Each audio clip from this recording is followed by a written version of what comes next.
Well, unless it's in intervention, seeking a clarification, proceed.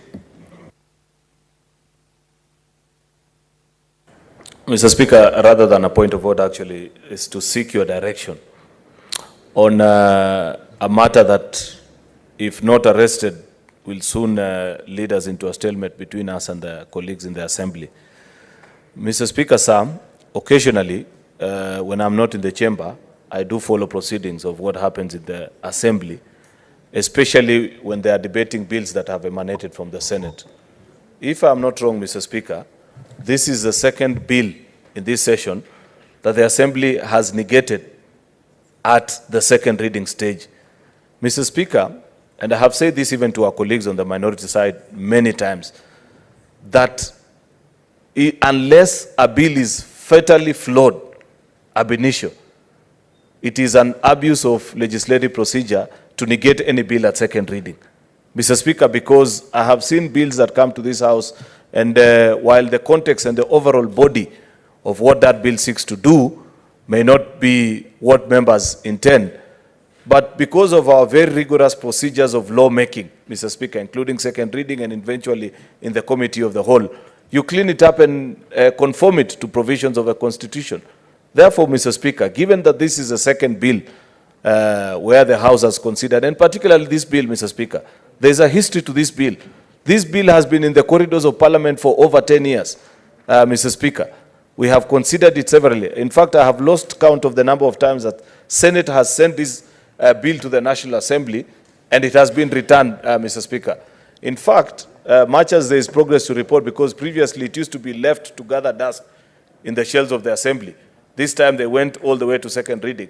Perhaps you need to establish procedure, Mr. Speaker, between you and your colleague, the Speaker of the National Assembly, on how to consider our bills. Because, Mr. Speaker, we receive many bills from the Assembly side as well. And there are many things which, for one reason or the other, we hold a different view on how they perceive it. But I find it to be a smack in the face of the, a smack on the face of the Senate, Mr. Speaker, when you negate a bill at second reading and call for mediation. It's an abuse of legislative mandate, and as leaders in this House, Mr. Speaker, I'd wish, because in a bicameral relation, our main link between us and the Assembly is you, Mr. Speaker, that you register our displeasure with the leadership of the Assembly through their Speaker on how they are treating our bills, Mr. Speaker.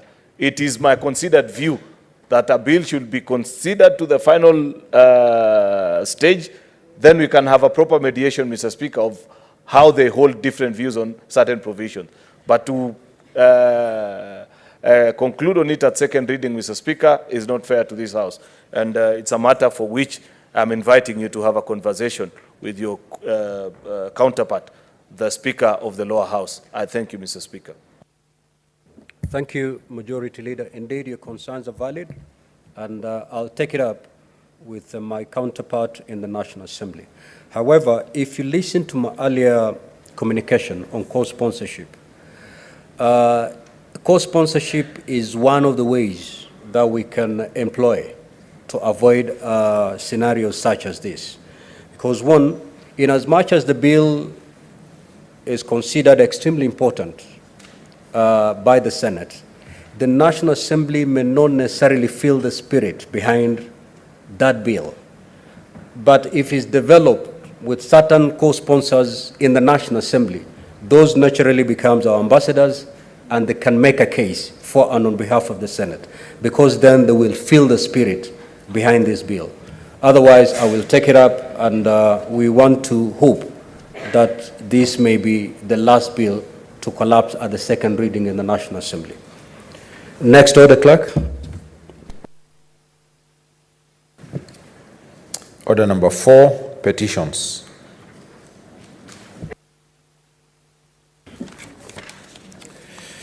The Chairperson, Standing Committee on Finance and Budget.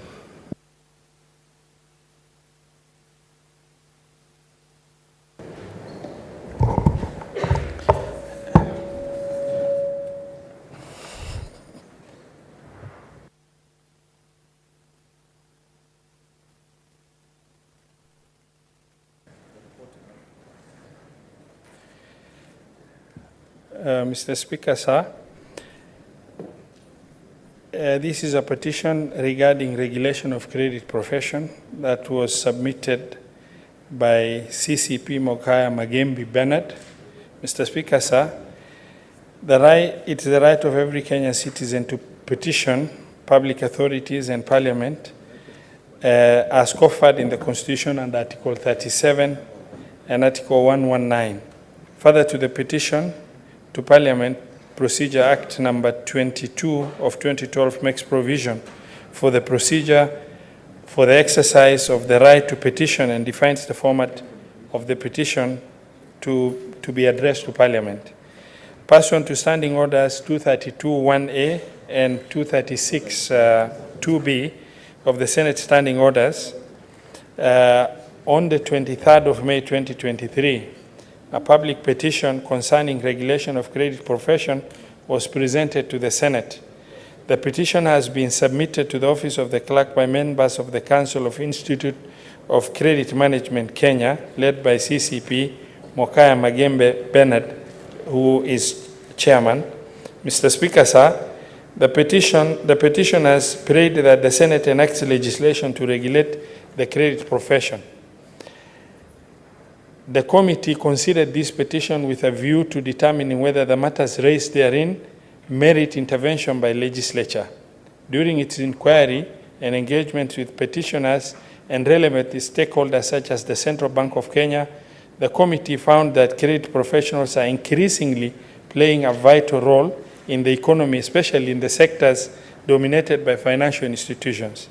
Mr. Speaker, the credit professionals primarily undertake credit management, including determination of the credit worthiness of customers, managing relationships between the lender and a customer, mitigating against financial loss by assessing the credit risk of financial institutions, and developing credit policies for financial institutions. Mr. Speaker, proper credit management influences financial inclusion, encourages ecosystem within which access to credit is improved.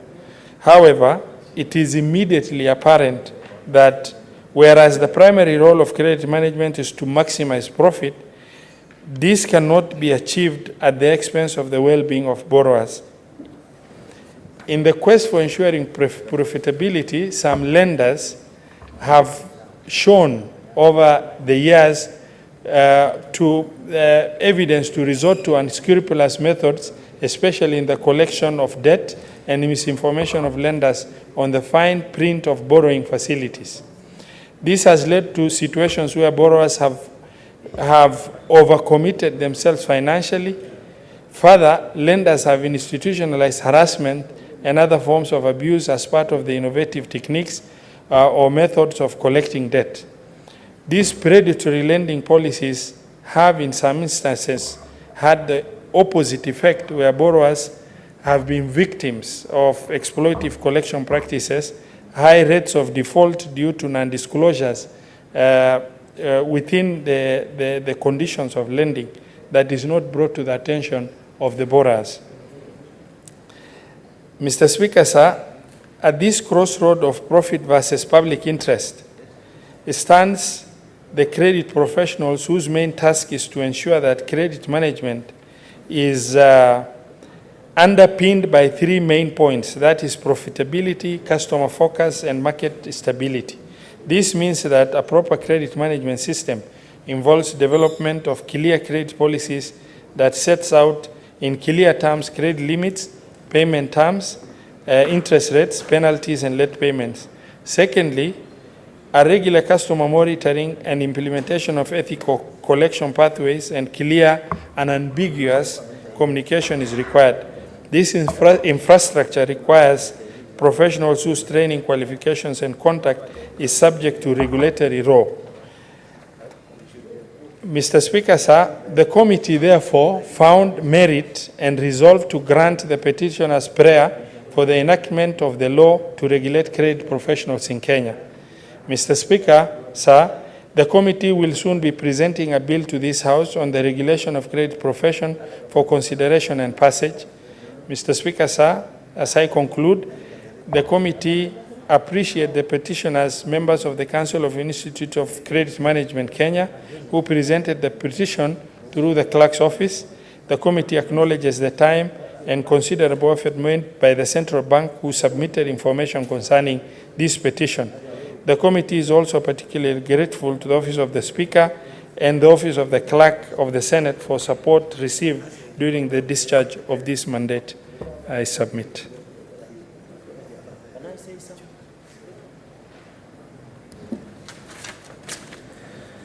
Next order, clerk.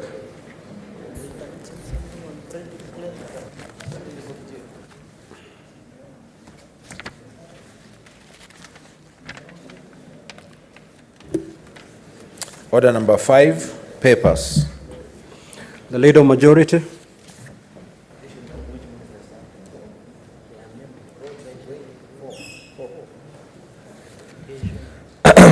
Mr. Speaker, sir, I beg to lay the following papers on the table of the Senate today, Tuesday, the 19th of March, 2024. 1, the National Building Code, legal notice number 47 of 2024. The Fisheries Regulations, legal notice number 49 of 2024. 3, report of the Auditor General on the financial statements of Busia County Trade Development Revolving Fund for the year ended 30th June 2022.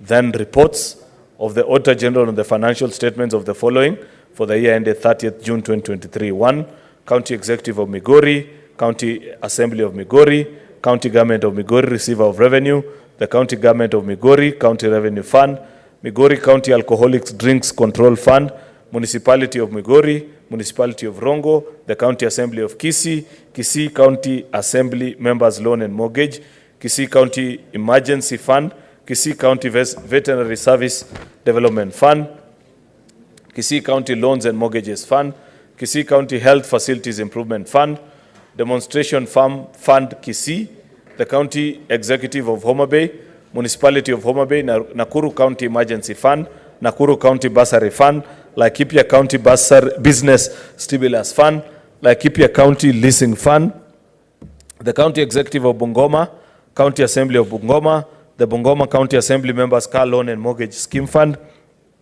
Bungoma County Pensions with Persons with Disabilities Empowerment Fund, Bungoma County Disaster Management Fund, and Management and Emergency Fund, the County Government of Bungoma, County Revenue Fund, County Executive of Busia, County Assembly of Busia, the Busia County Assembly Revolving Fund, County Government of Busia, Receiver of Revenue, Busia Alcoholic Drinks Control Fund, Busia County Trade Development Revolving Fund, Busia County Health Services Fund. I thank you. Senator Ali Roba.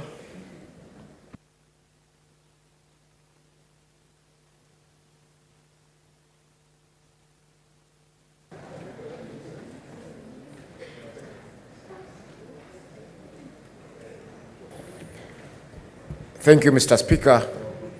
I beg to move that the Senate adopts the report of the Standing Committee on Finance and Budget on the 2024 Medium-Term Debt Management Strategy laid on the table of the Senate on Thursday, 7th of March. Senator Faki, you are supposed to lay a paper. You're doing this on behalf of Senator Ali Roba. Thank you, Mr. Speaker, sir. Mr. Speaker, sir, I beg to lay the following paper on the table of the Senate today, 19th of March, 2024. Report on the inaugural high-level joint session of the Council of Governors, COG, and the Senate held from the 15th of June to the 18th of June, 2023 at Naivasha in Nakuru County. Thank you. Senator Moses Kajwang. Mr. Speaker, sir, I beg to lay the following paper on the table of the Senate today, 19th of March, 2024. The county government's additional allocations cash disbursement schedule for the financial year 2023-2024. Thank you. Senator Moses Kajwang, or any member of that committee.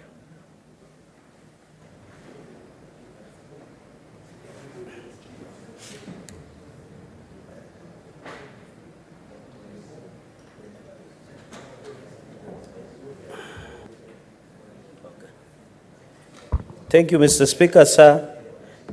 I beg to lay the following paper on the table of the Senate today, 19 March 2024. Report of the proceedings and resolution of the inaugural biannual devolution conference held from 15 to 19 August 2023 in Eldoret, Uasin Gishu County, on behalf of Senator Moses Kajwang. I beg to lay. Next order, clerk.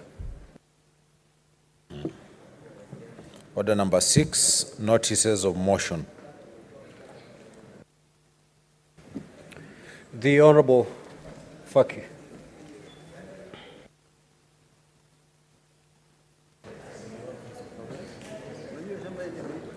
Thank you, Mr. Speaker, sir. I beg to give notice on the following motion, that aware that Part 2 of the 4th schedule of the Constitution of Kenya obligates county governments with the responsibility to develop, establish, manage, and maintain sports and cultural facilities, which include stadia, sport arenas, cultural centers, and other related infrastructure.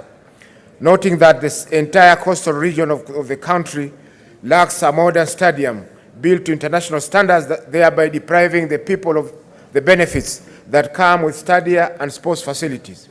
Concerned that the construction of the Mombasa Municipal Stadium has encountered delays and setbacks since the inception of the project in 2019 due to financial constraints, which has since halted the construction, depriving the community of the much needed facility. Now, therefore, the Senate resolves that the National Treasury and the Ministry of Youth Affairs, Creative Economy and Sports allocate a conditional grant to the county government of Mombasa amounting to Kenya shillings 1.7 billion for the completion of the Mombasa Municipal Stadium. Thank you, Mr. Speaker. Next order, clerk. Order number 7, questions and statements. Statements pursuant to Standing Order 52-1. The Honorable Senator Okongo Mogeni.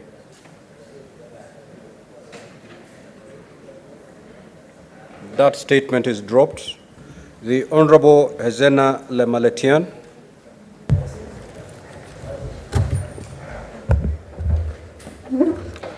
Thank you, Mr. Speaker. I have a statement on an issue of a general topical concern on efforts made to address the pressing issue of waste management through the development and implementation of a vibrant circular economy. Mr. Speaker, sir, I rise pursuant to Standing Order 52-1 to make a statement on a matter of general topical concern, namely efforts to address the pressing issue of waste management through the development and implementation of a vibrant circular economy. Mr. Speaker, sir, Kenya generates over 8 million metric tons of waste annually, and this calls for adoption of innovative approaches to transform waste into valuable raw materials for industrial production in order to mitigate environmental degradation and promoting sustainable development. Mr. Speaker, sir, the benefits of a circular economy cannot be gainsaid as it cuts on waste and reduces. Mr. Speaker, I beg. Mr. Speaker, I'm being distracted here by my two colleagues. Order, Senator Haji and Senator Dulo. May the senator be heard in silence. No Thank you, Mr. funny Speaker. gestures. Allow the senator to make a statement. Proceed, Senator. Mr. Speaker, sir, the benefits of a circular economy cannot be gainsaid as it cuts on waste and reduces carbon emissions. Products are kept in use for as long as possible through sharing, leasing, reusing, repairing, refurbishing, and recycling. Mr. Speaker, sir, as we embark on this transformative journey, it is crucial to ensure that these benefits are equitably distributed across all segments in the society. This can be achieved by conducting a thorough gender and general demographic analysis at each stage of the value chain involved in the transformation process. Further, disaggregating the data will also help in identifying and addressing any disparities, if any, in the accessibility of opportunities by both men and women during the process. Mr. Speaker, sir, in order to maximize the impact of our waste management efforts, it is essential to decentralize the circular economy and engage communities at the grassroots level, Order, indicating Honorable participation by word Majority and Leader. benefits to be derived from the waste management process. Empowering communities to take ownership of waste management initiatives will also foster local economic development and environmental stewardship. In addition, it is also important to diversify the typologies of industrial production plants that will utilize the raw material generated from our waste management efforts. Incorporating a range of industries specialized in recycling, manufacturing, and renewable energy production. It will help in creating a more resilient and sustainable circular economy, which will in turn contribute to job creation and economic growth across various sectors. Mr. Speaker, sir, integrating waste collection, processing, and industrial production at the local level will minimize transportation costs and environmental impact while maximizing the utilization of resources and generating economic opportunities for local communities. This will call for the production plants to be strategically located in order to spur a circular economy within the country.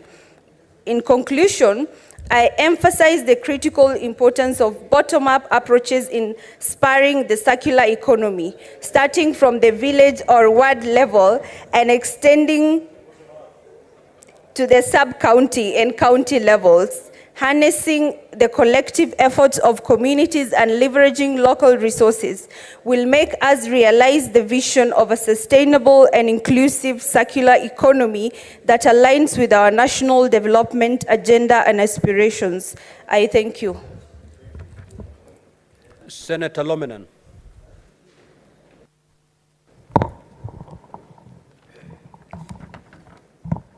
Thank you, Mr. Speaker, sir. Statement on the urgent need to improve water transportation in Lake Turkana to enhance trade and connectivity.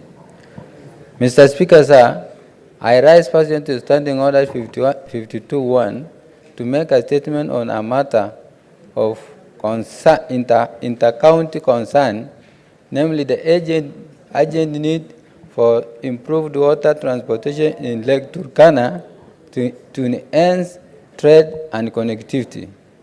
Mr. Speaker, sir, I bring to your attention the pressing issue of challenging water transportation in Lake Turkana, which has significantly impeded trade between the Turkana community and other communities residing on the opposite side of the lake. Despite the vast potential for trade and economic exchange, the absence of proper water transportation vessels suitable for a large-scale transportation has hindered the realization of these opportunities. Mr. Speaker, sir, Lake Turkana, with its immense resources and strategic location, holds a great promise for facilitating trade and connectivity between various communities in the region. However, the lack of adequate water transportation infrastructure has posed several challenges, limiting the movement of goods, people, and services across the lake.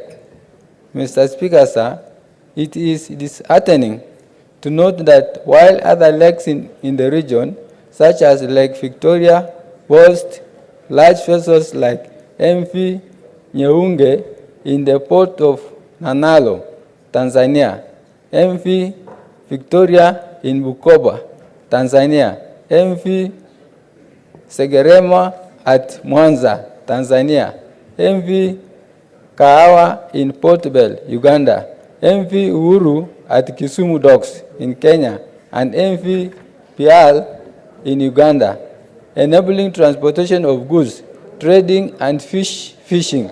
Lake Turkana remains undeserved in terms of water transportation infrastructure.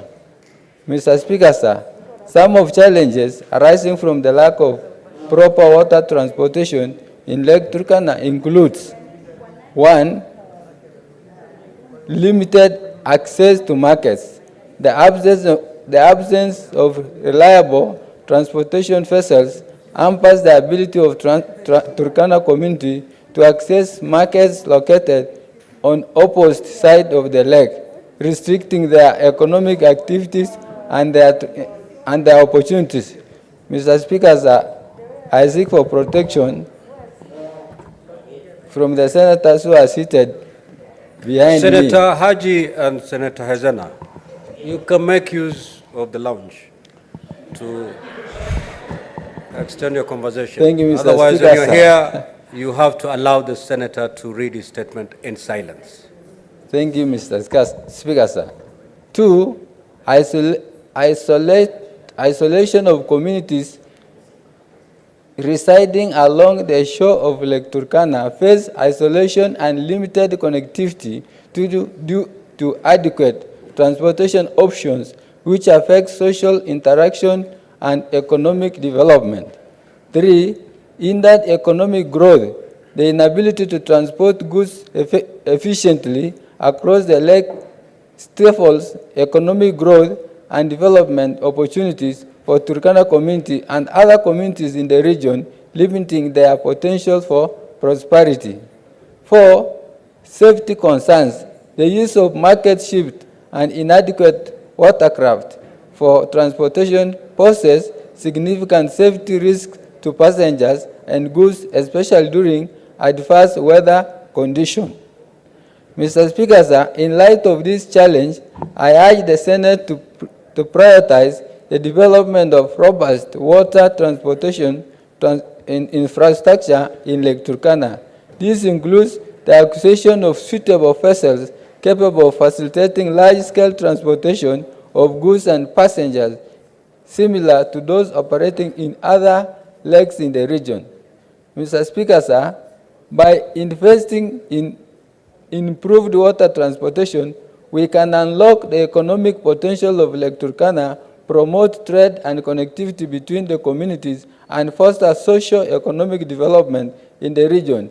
It is essential that we work collaboratively with relevant stakeholders to address the critical issues and ensure equitable access to transportation services for all residents of Turkana County. Thank you, Mr. Speaker, sir. Now, statements pursuant to Standing Order 53-1. The Honorable Chirange.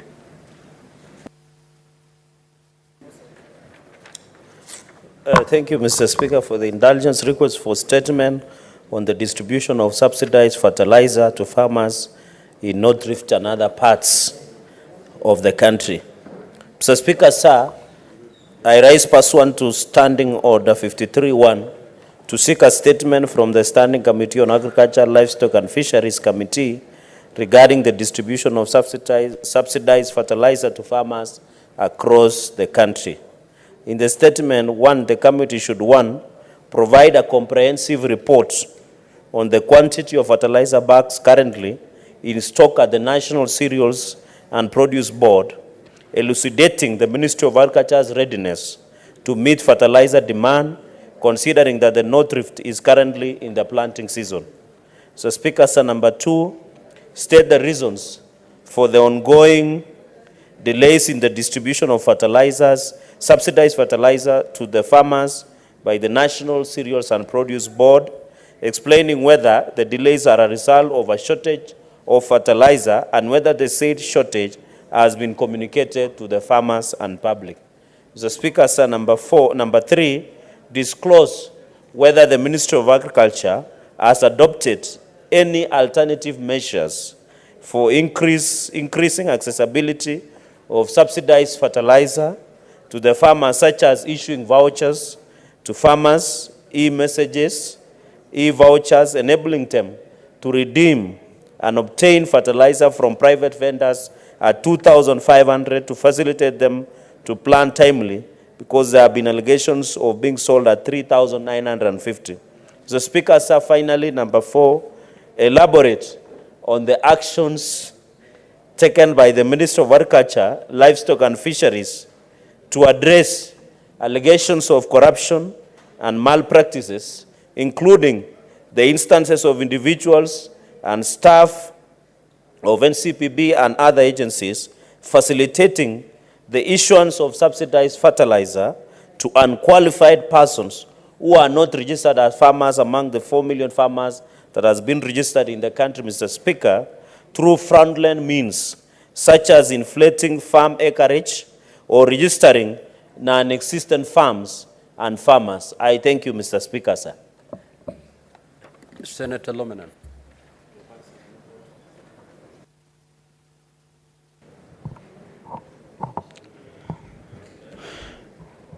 Thank you, Mr. Speaker, sir.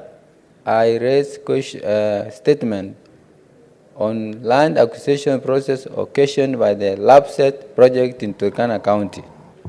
Mr. Speaker, sir, I rise pursuant to Standing Order 53-1 to seek a statement from the Standing Committee on Land, Environment, and Natural Resources on land acquisition process occasioned by Lamu Port South Sudan Ethiopia Transport LAPSET Corridor project in Turkana County. In the statement, the committee should, 1, state whether there was a formal engagement between the National Land Commission and the Turkana County government to discuss the land acquisition process, ensuring transparency and consideration of the community's interest, tabling evidence of the same. 2, disclose whether any assessment have been conducted to evaluate the potential impacts of the LAPSET project on livelihood of the Turkana community, stating the finding and mitigation measures proposed to address the adverse impacts. 3, outline measures the National Land Commission will implement to safeguard the land tenure security of the communities in affected areas in Turkana South, Kapese, Loperod, and Turkana East, Kochadin, Lopii, Elelia, Lotubai, Kangitit, and Ngelukia, preventing exploitation and land grabbing in light of the compulsory acquisition published in Kenya Gazette Notice number 4388.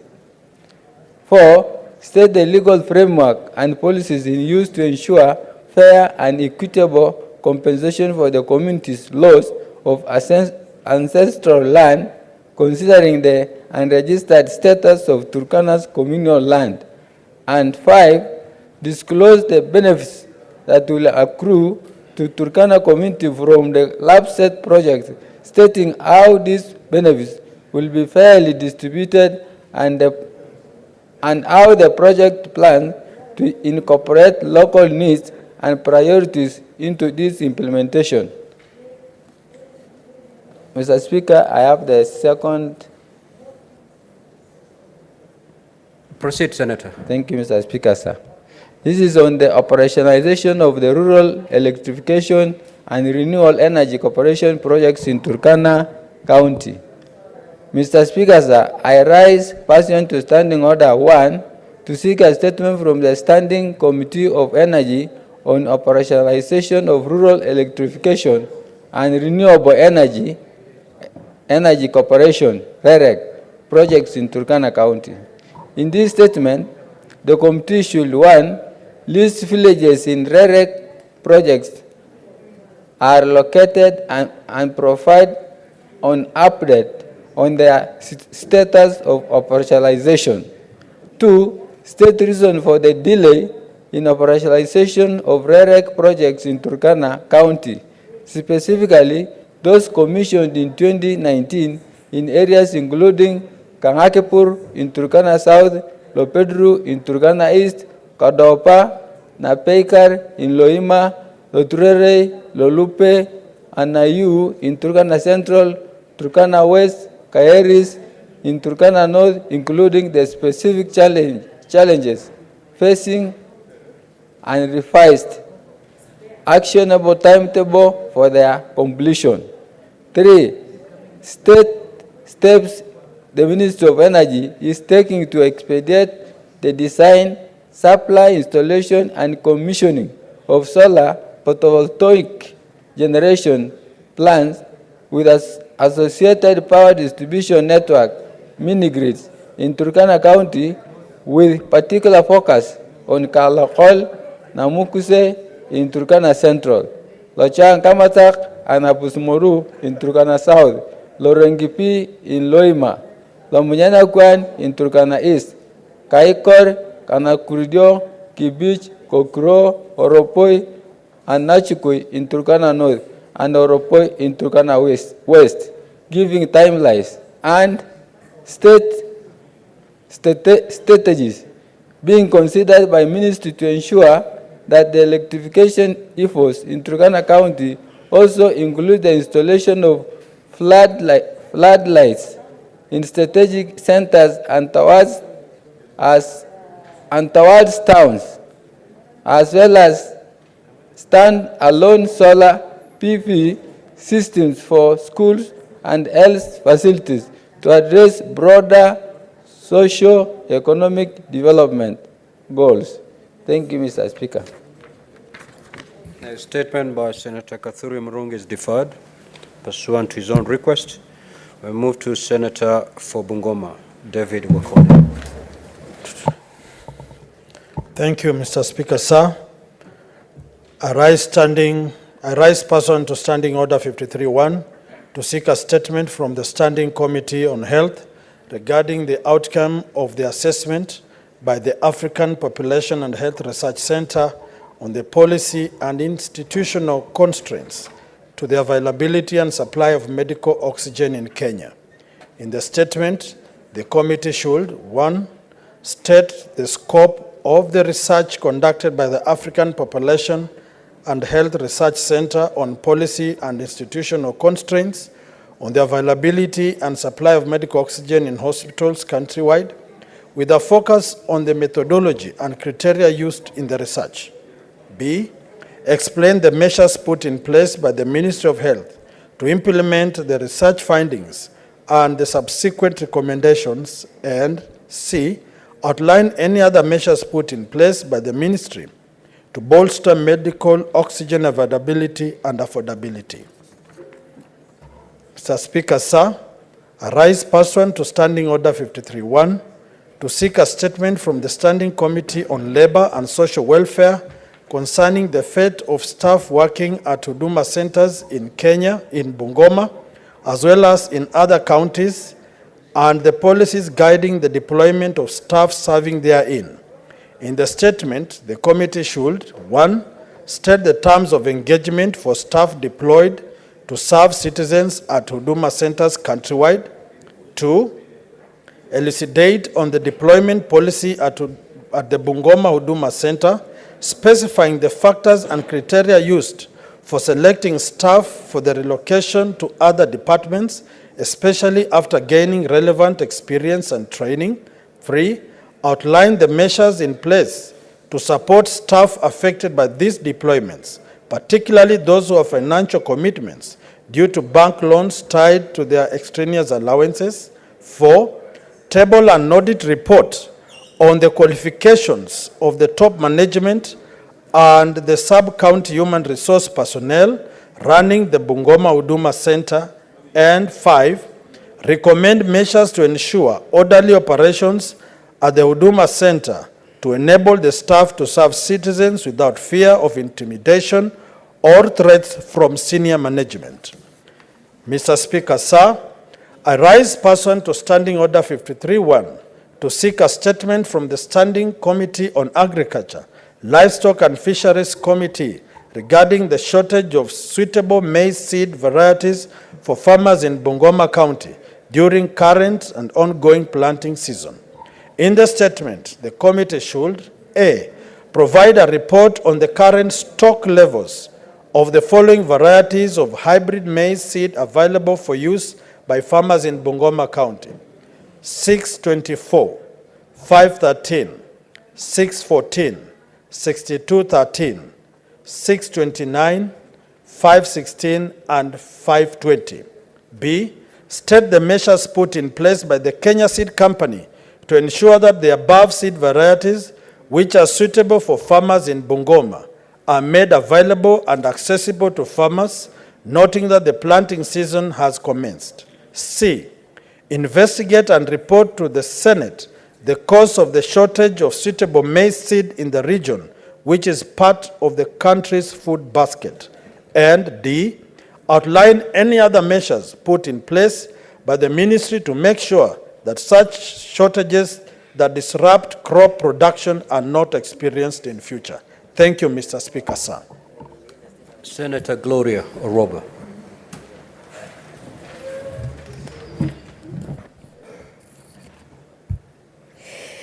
Thank you, Mr. Speaker. This is my request for statement on the inadequate bed capacity at Mbagathi and Mama Lucy hospitals. Mr. Speaker, I rise pursuant to Standing Order 53-1 to seek a statement from the Standing Committee on Health concerning the inadequate bed capacity at Mbagathi County Referral and Mama Lucy hospitals.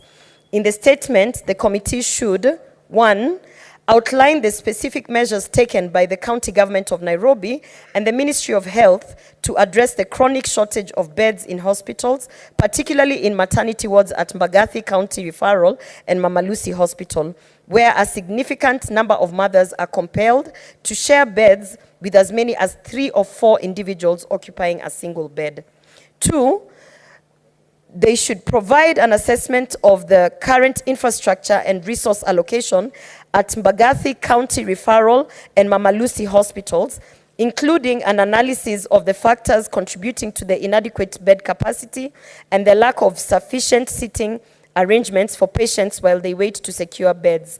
And finally, they should state the steps being taken to ensure the timely and effective implementation of measures to expand bed capacity and improve facilities and to safeguard the health and dignity of patients, especially expectant mothers who rely on these healthcare institutions for essential care and support. Thank you. Senator Chimera.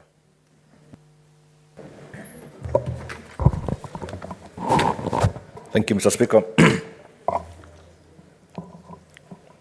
Mr. Speaker, sir, I rise pursuant to Standing Order 53-1 to seek a statement from the Standing Committee on Land, Environment and Natural Resources concerning the impending shutdown of the mining company, Base Titanium Limited in Kwale County.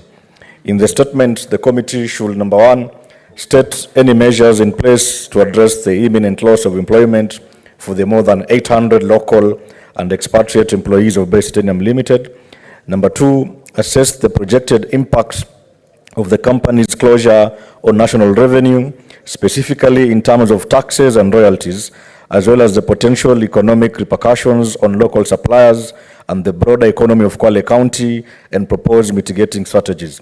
Number 3, Mr. Speaker, examine the status of community projects and agreements initiated by Base Titanium Limited, including scholarships, infrastructure development, and community empowerment programs, and propose strategies to sustain these initiatives. Number 4, provide details of any proposed plans for the land currently leased to the said company, ensuring that it is reclaimed for the benefit of the local community and that the reclamation adheres to environmental conservation standards. And finally, Mr. Speaker, outline any comprehensive national strategy for the extractive sector that includes contingency plans for the closure of major mining operations to safeguard against such economic shocks in the future. I also have another statement, Mr. Speaker, with your kind permission. Mr. Speaker, sir, I rise pursuant to Standing Order 53-1 to seek a statement from the Standing Committee on Roads, Transportation and Housing regarding the accident involving an aircraft belonging to Safari Link Aviation Limited and another belonging to 99's Flying School that occurred on the 5th March 2024, which led to the death of 2 persons. In the statement, the committee should, number 1, shed light into the circumstances that led to the mid-air collision of the 2 aircrafts near Wilson Airport and provide a status of investigations undertaken into the incident. Number 2, state the safety measures put in place by the Kenya Civil Aviation Authority, KCAA, to ensure stringent regulatory oversight of all aviation activities, disclosing, monitoring, and compliance measures in place that manage the flow of air traffic for airlines and aviation training institutions. Number 3, cause a visit to the KCAA offices to consider, among other things, the state of safety and security of our national airspace, particularly in the wake of this tragic incident. And last, Mr. Speaker, recommend measures, if any, to enhance the quality of training for aviation personnel in light of deficiencies observed. Thank you, Mr. Speaker. Senator Ledama.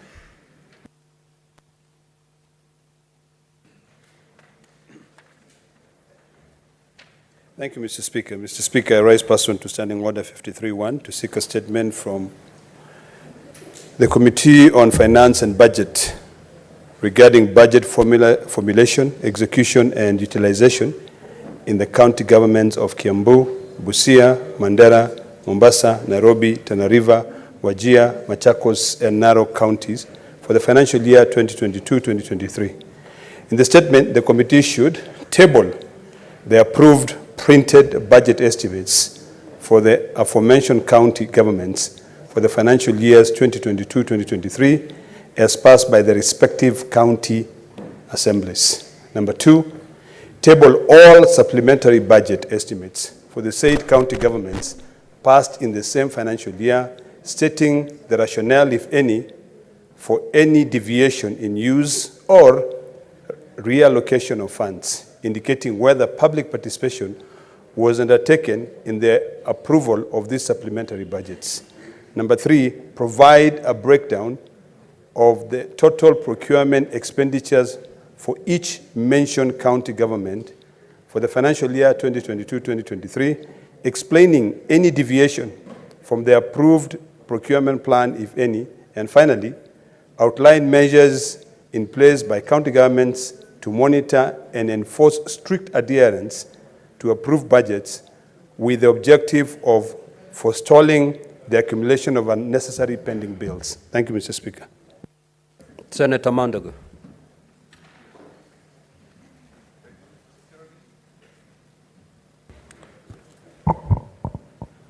Thank you very much, Honorable Speaker. Honorable Speaker, I rise to seek a statement pursuant to Standing Order 53.1 to seek a statement from the Standing Committee of Roads, Transport and Housing regarding the production of the new generation number plates at the Kenya prisons industries. In the statement, the committee should state the reasons behind the government decision to halt the production of motor vehicle number plates at Kenya prison industries, stating whether there was public participation in the process. 2, provide the details of the current state of machines and equipment used in the production of motor vehicle number plates, highlighting plans, if any, for the use of these assets. 3, state whether a tendering process was conducted, disclosing details of the award of the contract, the number of bids received, the criteria used in selecting the company awarded, and the cost of the contract. 4, disclose the impact of the production stoppage on the rehabilitation and skill development opportunities for inmates, stating losses, if any, in the training program aimed at equipping prisoners with vocational skills. And 5, disclose the amount of budgetary allocation set aside by the government, if any, and estimated financial losses incurred by Kenya prison industries due to the discontinuation of this income-generating activity. Thank you, Honorable Speaker. Next, Order Clerk. Yes, what's your intervention, Majority Leader? Mr. Speaker, sir. Majority Leader, kindly take your seat. Okay. I had overlooked, I had skipped one statement, so allow Senator Fatuma Dulo to request her statement. Thereafter, you can seek intervention. Thank you, Mr. Speaker, sir. Mr. Speaker, I rise pursuant to Standing Order 53.1 to seek a statement from the Standing Committee on Finance and Budget regarding the utilization of emergency relief funds in Isiolo County. In the statement, the committee should state the total amount for the budget allocated for emergency relief during the financial years 2022-23, 23-24 by the county government. Number 2, provide a detailed account of the utilization of the funds mentioned in item number 1, including payments made to date, remaining balances, if any, attaching evidence of those payments such as tender documents, contracts, receipts, invoices, among other relevant documents. Number 3, state criteria used for the allocation of these funds across Isiolo County, including the amount allocated per ward. 4, indicate whether there has been any reallocation of the budgets from other planned programs towards the emergency relief fund, and if so, specify the amount reallocated per program. Finally, Mr. Speaker, list the companies that have been awarded contracts under the Department of Special Program in the county government of Isiolo, including the ownership of those companies and the amount awarded to each company. I thank you. Majority Leader, what's your intervention? Mr. Speaker, sir, I seek your guidance because it's on a matter that I'm not sure whether it falls under statements and questions, but it is a matter that is of concern to the House. Mr. Speaker, sir, the Senate has established under Article 96 serves to protect the interest of counties. And therefore, occasionally, when there are matters that are of concern to the country that involves devolved units, Mr. Speaker, I think Senate needs to have a voice on the same. The reason I'm seeking your intervention, Mr. Speaker, is that occasionally, from previous practice in this House, every monthly, we establish a practice where in our pigeonholes, as senators, we used to receive quarterly reports and sometimes even monthly releases from the controller of budget of the funds that have been dispersed to the various county governments and their implementation thereof. Mr. Speaker, that happened because of a previous intervention, such as what I'm seeking here, where the Senate, through its Budget and Finance Committee, had a meeting with the controller of budget. And therefore, it was resolved at that meeting that occasionally, in the Constitution, Article 228, it's provided that at least every quarter, these reports should come to the House, Mr. Speaker. But even after that meeting, the resolution then, Mr. Speaker, was that occasionally, in as far as it is possible, on a month-to-month basis, each senator shall receive reports of the budget performance of their specific counties, which include exchequer releases and the request for funding, so that they are able to monitor and do their oversight duties effectively. That practice has since been vacated, Mr. Speaker, unless I'm the one who's not checking my pigeonhole and the rest of our colleagues are getting. I no longer see that. But the reason I even sought your intervention this afternoon, Mr. Speaker, is that I have noticed in the last few months that there is a tendency in the newspapers to see coverage of budget performance by various counties, reports from the controller of budget, making it to the newspaper headlines before coming to this House. While that might serve the purpose of sensitizing the citizens on how their county governments are performing, Mr. Speaker, after that, the question then is, after that, what happens? This is the only House that can compel the various county governments to spend resources prudently, and senators can have an opportunity to interact with those reports. Therefore, Mr. Speaker, I'd beg to seek your guidance on this particular matter to first guide the House on whether it is proper that Senate no longer gets those reports as were previously agreed in a previous communication to the Office of a Controller of Budget, and whether we can establish a practice now going forward. Because I see, of course, these are new offices, Mr. Speaker, and with each new term, these offices evolve even in their operations. The kind of reports that you're reading about in the newspapers on on-source revenue, there was one previously. I think this week there has been one on travel expenditure by county assemblies and counties. They are very important, Mr. Speaker, and we laud the Office of the Controller of Budget for making these reports public. But for effective delivery of service to citizens and to ensure that these reports, people just don't read, because like today in Makueni, people will read how your county assembly has traveled, but then what? You'll be asked as a senator, what can you do about this? And if these reports don't find their way to the House, Mr. Speaker, as senators, we are hamstrung, and there's very little that we can do. Therefore, it is something that we need guidance from your good office, Mr. Speaker, so that we can effectively execute our responsibilities. I thank you, Mr. Speaker. Senator Onyonka, do you want to ride on that or you proceed, please? Thank you. I would like to second the leader. Mr. Speaker, there is a responsibility that comes with the office we hold.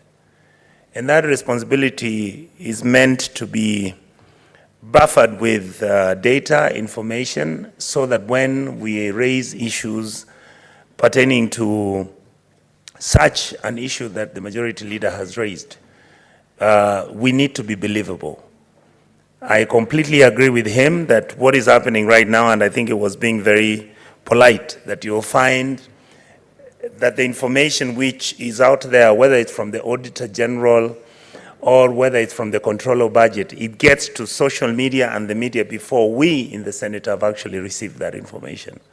So I would like to make a request to you, Speaker, that let us look for a way on how we can put that part of our job to be more official, or in any case anyway. I don't think there's a need even to put those reports in the pigeonholes. Let them send it to us online on our email addresses and on WhatsApp. And Mr. Speaker, we'll be able to get that information and deal with it. Just like what my leader, Honorable Ekina, is raising about what's happening in his county. Mr. Speaker, there's a lot of stuff that is going on. If you come to the committees where we sit, it's amazing. So like this case, I would like to recommend that let that governor be summoned and we analyze what is going on, because these things keep repeating themselves over and over.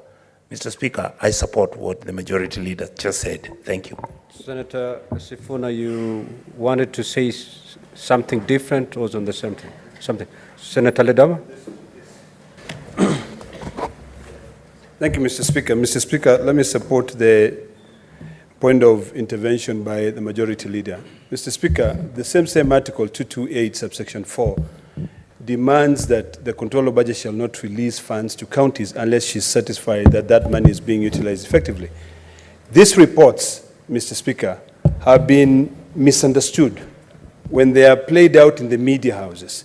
You'll find that the media house has those reports, but they write that X county is #1 in development. But if you read even what the Controller Budget has the power to do, is only to state that, to give a report on implementation of the budget, on how much has been withdrawn. We know right now that we are dealing with over 120 billion shillings worth of pending bills. The only way we can actually be able to follow is by us looking at those reports, going through the budget performance reports. And I think it would be important that we interrogate actually the Controller Budget in this House, so that we know how is it possible that media houses can have this report and say that County X is leading in development. Yet, it's the Auditor General who has got to carry out that audit report. So, Mr. Speaker, this is a very, very important matter, because right now, the diversion of funds, you know, I've taken the responsibility myself, I've gone to the Controller Budget, but that's an extra added effort. You know, the law, the Article 228, subsection 5, say that it shall be tabled to each house. So now, for us to be able to effectively carry out our oversight, it will be important that each county you are given the cash requisition, so that we can be able to stop this business of funds being diverted. Because the CEO of finance from each county requisitions money from the Controller Budget. They send a spreadsheet. They say, and in most cases, when you read those spreadsheets, you cannot make out what they are paying for. You know, it's just a bunch of gibberish. Then the money is bolded in the big figure, 300 million being withdrawn from the Exchequer credit, get a credit from this account, County Revenue Fund account. So, Mr. Speaker, the only way we can be able to complement our oversight fund going around is by us understanding this expenditure. You've requisitioned to pay the following developers, the following people who have supplied you. Why haven't you paid them? Why have you deviated money to someone else, Mr. Speaker? That is when we will cure this cancer of pending bills. Mr. Speaker, as I stand here today, I know of families who have committed suicide. I am bringing a motion to this House, and I hope all of you will support, to compel counties to be able to pay all their pending bills before the end of this financial year. Because why do you budget it? So the only way we can deal with this mess is by us looking at the budget performance of each and every county. Each senator should be able to stand here and say, I can authoritatively state that my county has utilized this money because I've been armed by the report that I'm getting from the controller of budget and understand how the money is being spent. So, Mr. Speaker, I second this. It is timely that we get all those reports, we analyze them so that we can be able to interrogate these governors. I thank you, Mr. Speaker, for allowing me. Senator Mazayo.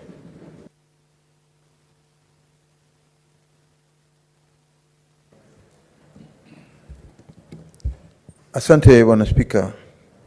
Bwana Spika, pia mimi nataka kujiunga na maoni yaliyotolewa na kiongozi wa walio wengi, ndugu yangu Senator Aaron Cheriot, ya kwamba kitambo kidogo, Bwana Spika, tulikuwa na zile tunaziita pigeon holes, mahali ambapo sisi tunapata barua zozote zinazotoka katika kitengo cha serikali ambacho kinataka, hususan hiyo ofisi ya control of budget.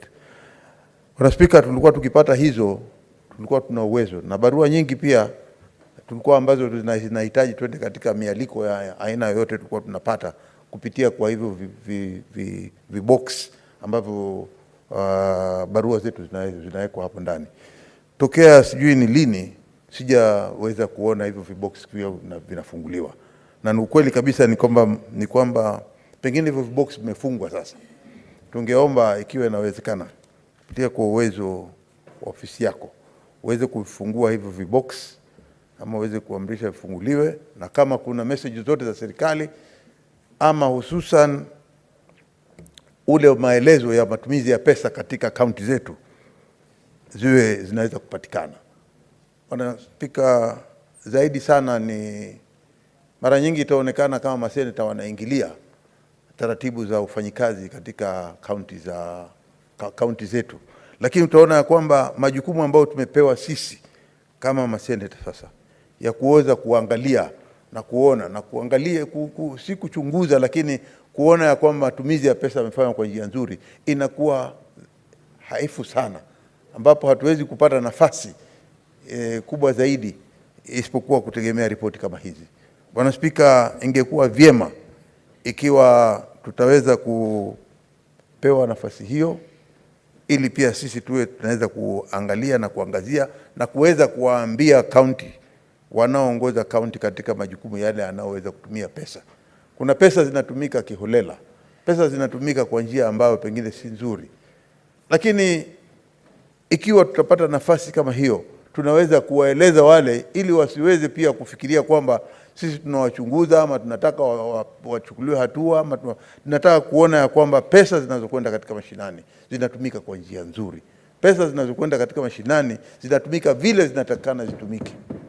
Kwa hiyo Bwana Spika, mimi langu tu ombi ni kwamba hivi sasa tuwe na uhusiano mwema na wale wa budget controller aweze kutuletea hizo ripoti na hatua tuichukue mara moja. Asante Bwana Spika. Thank you, honorable senators, for your interventions.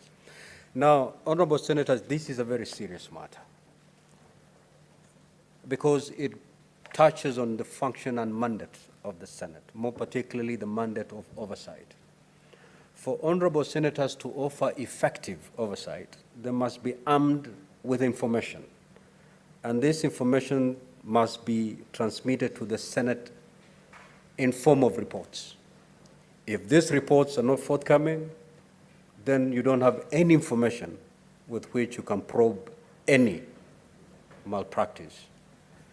If I heard the majority leader correctly, there was an established practice that these reports were transmitted to the senators either quarterly or sometimes monthly. That practice has since stopped. Reasons nobody can explain.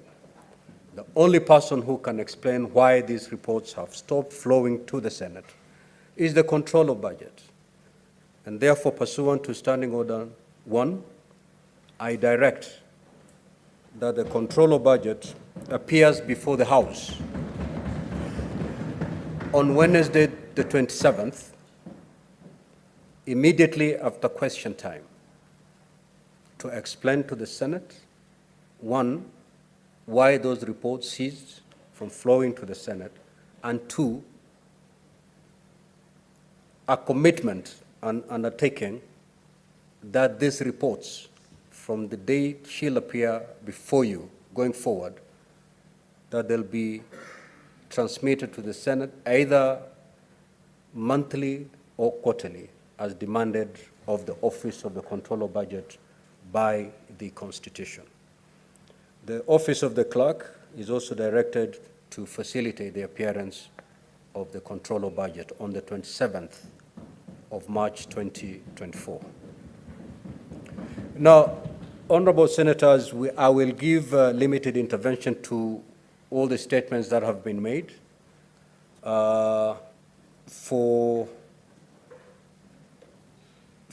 We'll take half an hour for these interventions, starting with Senator Sifuna. I thank you for that indulgence, Mr. Speaker. I wanted to make brief comments on the request for statement by Senator Gloria Orwoba on the bed capacity at Mama Lucy Hospital. Mr. Speaker, indeed, as part of my oversight work, I have visited all the level 5 county hospitals. And Mr. Speaker, the situation at Mama Lucy is quite dire. But I wanted to inform this House that we have gotten quite some serious support from the Committee on Health, very ably chaired by the Senator for Uasin Gishu, the Honorable Mandago. Mr. Speaker, in fact, this committee has helped us so much to reach a resolution to expand the county's capacity to treat Nairobians by reaching an agreement with the national government to hand back Mama Margaret Kenyatta Hospital in Korogosho. Mr. Speaker, what is most disheartening is that when I visited Mama Lucy on the 1st of February, I was told that in fact the county has not made any follow-up on that directive by the Senate Committee on Health, and our facilities continue to be strained. At all these level 5 county facilities, Mr. Speaker, we have projects to expand capacity that have stalled. And in fact, for the Mama Lucy Hospital, there is a 344 million project that was initiated by the Nairobi Metropolitan Services, Mr. Speaker, that stalled at 45%. The contractor is owed 50 million shillings, and therefore they are abandoned site. Mr. Speaker, the Health Committee of this House has been so gracious and supportive to Nairobi. They had actually scheduled a visit to these county facilities on Monday, the 11th of March, which is just a few days from today. And Mr. Speaker, the most heartbreaking thing is that on the eve of that visit, we received communication that somehow the county governor had made himself busy, and therefore that the committee was not welcome to tour the county facilities. I want to encourage the chairperson of the Health Committee that because of the problems we have in Nairobi, if you go to Mbagathi, there is a project that's stalled, the contractor abandoned site, he's owed 15 million shillings, Mr. Speaker. And when I complain about other uses of money, my colleagues have spoken about foreign travel, for instance. Nairobi is one of those counties, Mr. Speaker, that is leading in foreign travel expenses. And if you compare, Mr. Speaker, what is being used for foreign travel, or even just billboards in Nairobi, we spend 20 million shillings, Mr. Speaker, for billboards in Nairobi. Yet 15 million shillings is what is required to get back the contractor on site at Mbagathi. The situation is the same at Mutuini Hospital, Mr. Speaker, where the most ridiculous thing is happening. The Chair for Health, I wanted you to come and confirm that there is an X-ray machine at Mutuini Hospital, but it cannot be used by the people in Dagoretti South, Mr. Speaker, because we don't have doors to the room in which that X-ray machine is put. And Mr. Speaker, when you speak to the management of the hospital, they will tell you that between 500,000 shillings and 700,000 shillings would get us doors at Mutuini Hospital for the X-ray room, and we would stop sending people all the way to Mbagathi just to get X-rays. 500,000 shillings, Mr. Speaker, is the value of 2 billboards for 1 month in Nairobi. It is just plain ridiculous. I want to encourage the committee and the chair of the health committee, whether the governor is present or not, please come and visit these facilities and see for yourselves. So as even when you tackle Senator Gloria's inquiry, just come to these facilities. Let's not wait for the governor, because the governor is always going to find an excuse for you not to visit. I have more than enough capacity as a senator of Nairobi to host the health committee, Mr. Speaker. So I want to encourage them. Whatever the governor was going to give you in terms of accommodations, if he was going to give you traffic marshals to clear the roads, I can assure you the people of Nairobi will give you the necessary support so that you're able to visit all these facilities and see for yourself so that you can help the people. I thank you, Mr. Speaker. Senator Mandago. For me to comment on the statement from Senator Sifuna of Nairobi and confirm to this House, Honorable Speaker, that on Monday next week, whether the governor will be present or not, we are going to visit those facilities, and we shall definitely follow up in the recommendations we had already made. And Honorable Speaker, I made a request to this House that it is extremely important that we reintroduce the Committee on Implementation so that when reports and resolutions have been reached, they should actually be implemented. Honorable Speaker, I also want to thank the Majority Leader for raising that matter of reports, because these are the things the Senator for Nairobi would be able to check on the spending that is not priority and should be redirected towards service. Honorable Speaker, allow me to comment on the statement by Senator Gerard Gay on the issue of subsidized fertilizer. Honorable Speaker, in the North Rift, we are now in the planting season, and Honorable Speaker, as we speak today, farmers are having challenges because of the delays in the delivery of subsidized fertilizer, and the ministry's decision to deliver fertilizer to National Cereals and Produce Board. Particularly today, as we speak, Honorable Speaker, a lot of fertilizer is being delivered to Eldred National Cereals and Produce Board depot, creating a lot of traffic and unnecessary queues.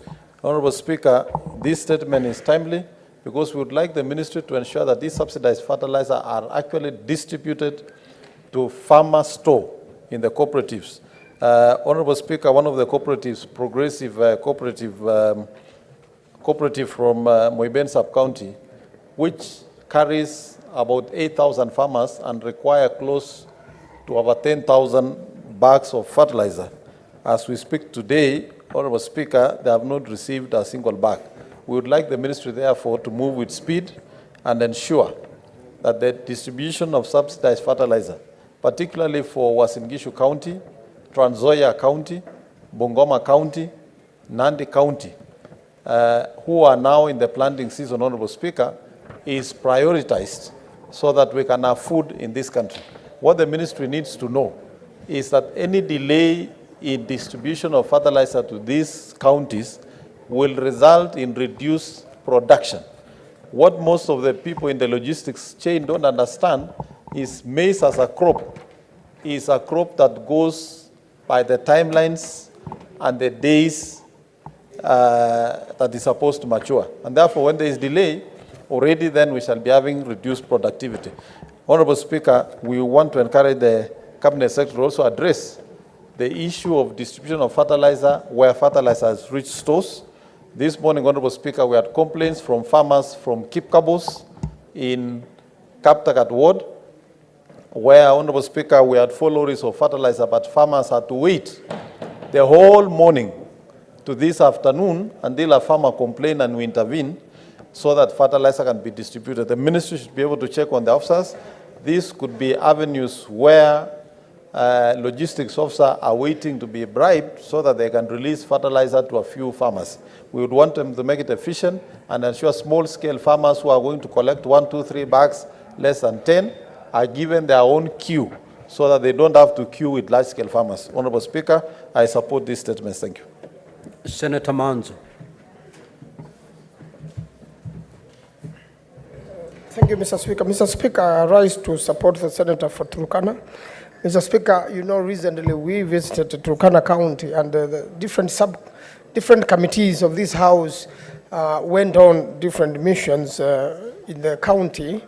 to deal with the matters which had come before this House related to Turkana County.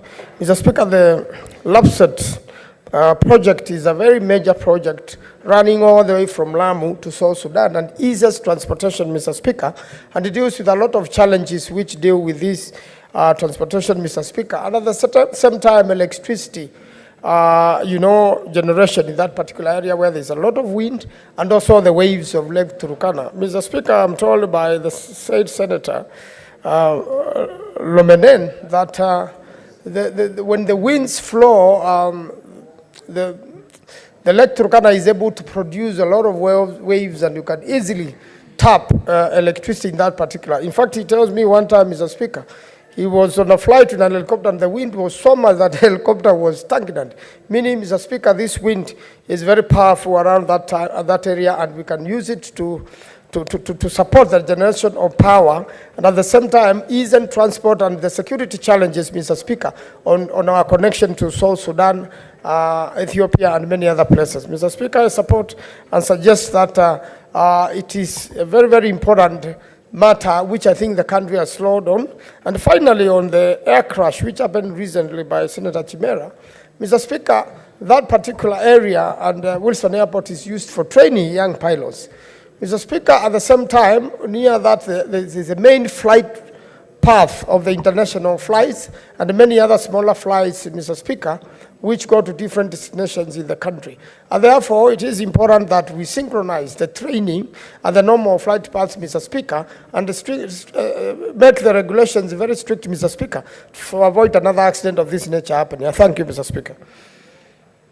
Senator Kenywa. Asante Bwana Spika kunipa fursa hii. Nataka kuchangia kuunga mkono taarifa iliyoletwa na Senator Cherargei kuhusu pembejeo ya bei nafuu. Bi Spika, ukweli ya mambo ni ya kwamba serikali kuu imejitolea kwamba wakulima waweze kupata pembejeo ya bei nafuu. Bwana Spika, lakini si kupata tu, lakini inapaswa ipelekwe mpaka mahali wakulima wako, Bwana Spika, pale vijijini, Bwana Spika. Kwa sababu Bi Spika, kwa sababu ukiangalia Bi Spika, mahali ambapo pembejeo hii inaletwa inapelekwa mijini, Bwana Bi Spika, na wakulima wengi hawayuko mijini. Ukitembea kama Laikipia unapata ile pembejeo haifikishwi mashinani kabisa. Ipelekwe Sipili mahali wakulima wako, Bi Spika. Ipelekwe mahali kunaitwa Salama. Ipelekwe Matanya mahali wakulima wako, lakini si kupelekwa mijini mahali ambapo wakifikisha mijini wanasema pembejeo imefikishwa kwa wakulima. Bi Spika, unaona ni kinaya kwa sababu tunaongea kuhusu pembejeo. Lakini nimetaarifa naunga mkono taarifa ya Senator Wakoli kutoka Bungoma. Kwa sababu hata pembejeo hii ikija na msimu huu ni msimu wa mvua. Na unasikia kwamba Senator anasema ya kwamba hakuna mahindi ya kupanda. Ni vizuri tuwe na mbegu na anataka kuunga mkono kwa sababu msimu huu ni msimu wa kupanda.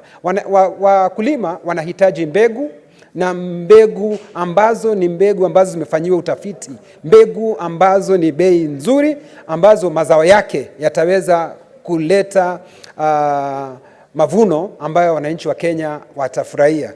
Bi Spika, kwa sababu serikali imesema vizuri majukumu yake makubwa, na hasa serikali imejitolea ikasema itaweza kupunguza gharama ya maisha, na bei ya maisha itapunguzwa tu ijapo tutapata mbegu ambazo zimekubalika, mbegu ambazo zimefanyiwa utafiti kisayansi na zile ambazo zitaleta mavuno ambayo itaweza kukubalika.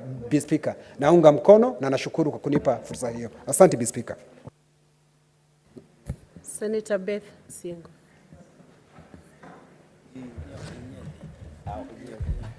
Thank you, Madam Speaker, for giving me this chance. Madam Speaker, allow me to comment on the statement raised by Senator Ezena Lemetian on the environment.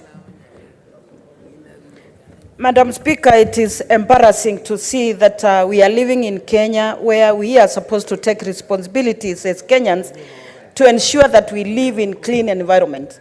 It is disheartening to see that our surroundings are not kept, dumping of dirty and dirt is all over surrounding us. And we know as Kenyans that we expect to live in clean environment, and this will encourage also no spread of diseases. Madam Speaker, in the month of December, we went to another country where we had gone for games. And I was really challenged to see how Rwanda is clean. And I wondered, what went wrong in Kenya that we cannot live in such a clean environment? Madam Speaker, I would support this statement to say we really need policies that will ensure that environment is kept clean, and those who are charged with the responsibilities of ensuring that cleaning is done, then it is done properly. Madam Speaker, I feel to encourage this House, as we are now talking about climate change, to ensure that we are not only concentrating on planting trees and other activities that are done talking of climate change, but we also ensure that our surroundings, our environment is clean. Madam Speaker, looking at the disposal of wastes from our estates, from our homes, it is discouraging to find that people can dump wastes anywhere and all over. We need to develop a culture of cleanliness. They say cleanliness is next to godliness. Kenyan country is a godly country, and I know majority of us are Christians. Why can't we develop that culture right from our families, in schools, in towns, in estates, to ensure waste disposal is properly managed and we live in clean environment? It is important that we have proper means and ways of managing our waste. Thank you, Madam Speaker. I support the statement.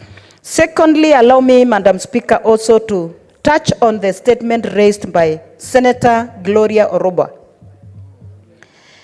Madam Speaker, the hospitals within Nairobi County are the hospitals that do not only carry the burden and attend to the residents of Nairobi. People from rural areas also come to these facilities. Mama Lucy, Mbagathi, and many other hospitals within the city.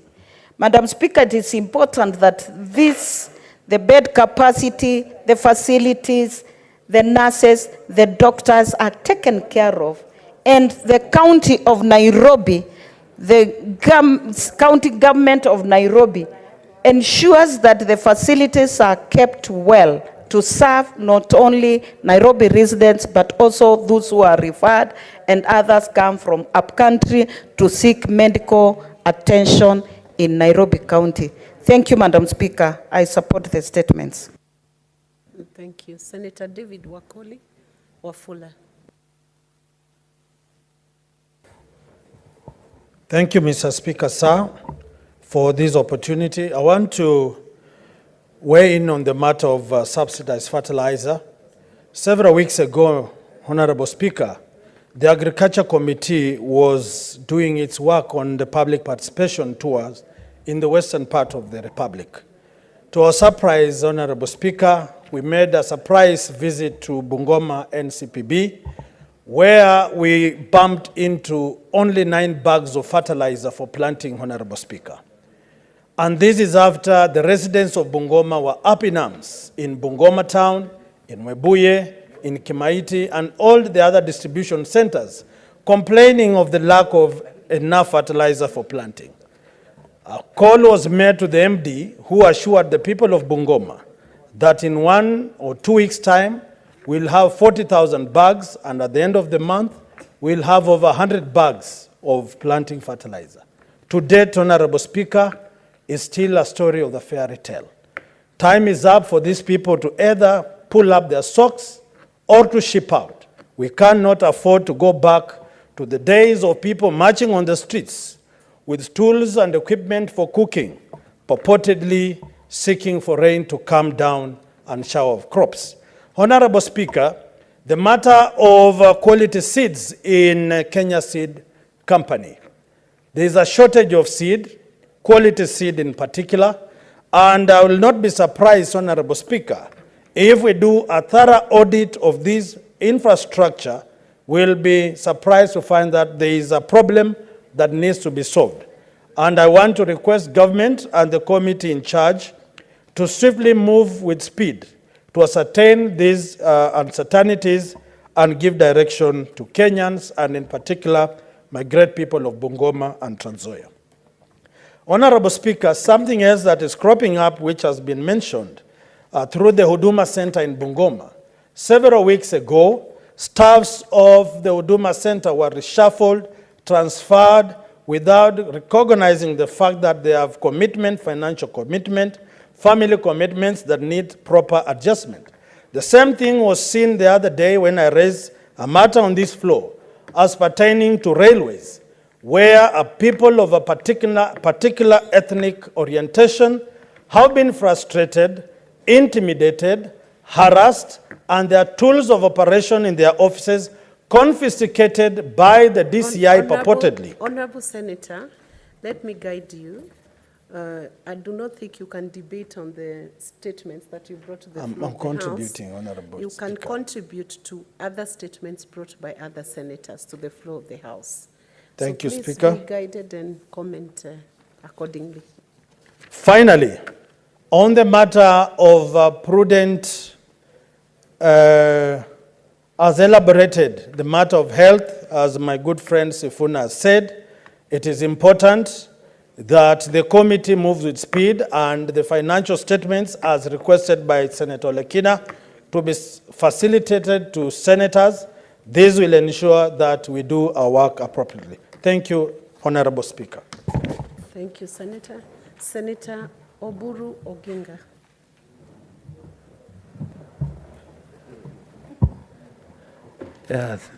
Thank you, Madam, for the opportunity to contribute. Madam, I want to make the contribution on the statement sought by my brother here, the Senator for Turkana County, and this is on the rural electrification, REREC. He has sought a statement from REREC asking them to activate electrification programs, rural electrification programs in Turkana. Madam Speaker, people don't think of Turkana as a great potential, as having a great potential for development. And when you bring electricity, Madam, this is a very big trigger for development in Turkana. Turkana is a very, very rich country. When you go there, some people just look at the heat.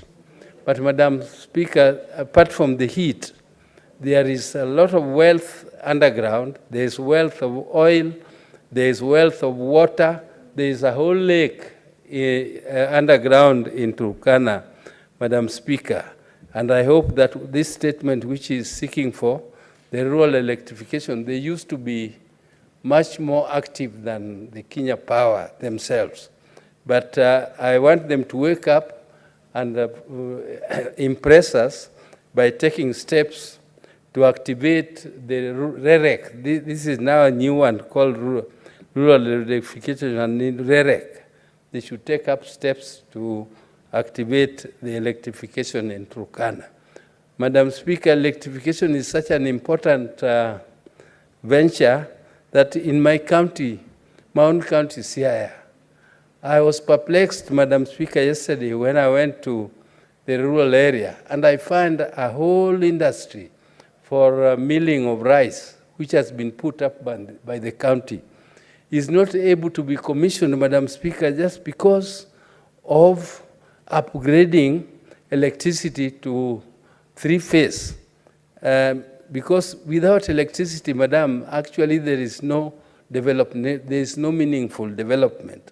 So, Madam Speaker, I don't want to take a lot of time. I've just stood up to support the statement sought by my brother, Senator for Turkana, on REREC, and Madam Speaker, I hope that steps will be taken to activate these activities in Turkana County. Thank you, Madam Speaker. Thank you, Senator. Senator Karungo Thangwapol. Thank you very much, Madam Speaker.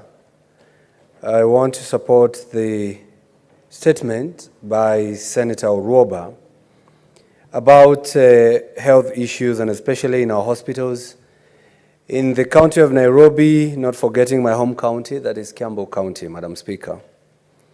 Madam Speaker, health is the most basic yet very fundamental and important thing a human being would require to have the best of, Madam Speaker. And sometimes I ask myself, you know, the drafters of the Constitution, whether they did the right thing to surrender these hospitals to the governors, Madam Speaker. Because sometimes I ask myself, if they could not trust the governors with our education, because you see the governors, they don't have, it's not a function of county government when it comes to primary, high school, and even universities. They could trust the governors with our health, Madam Speaker. And that is something that we need to rethink, because health, first of all, is universal, and health is one of the most important things that we need to look into as a country. And I want to thank the Committee on Health, Madam Speaker, because we have taken some statements to them. They have embarked on visiting counties to see what the state of the hospitals in various counties, Madam Speaker. I know I have a statement with the Health Committee on the issue of health insurance for the employees of Kiambu County Government, and they were supposed to visit Kiambu County last week, but the committee postponed that due to reasons that I understand very well.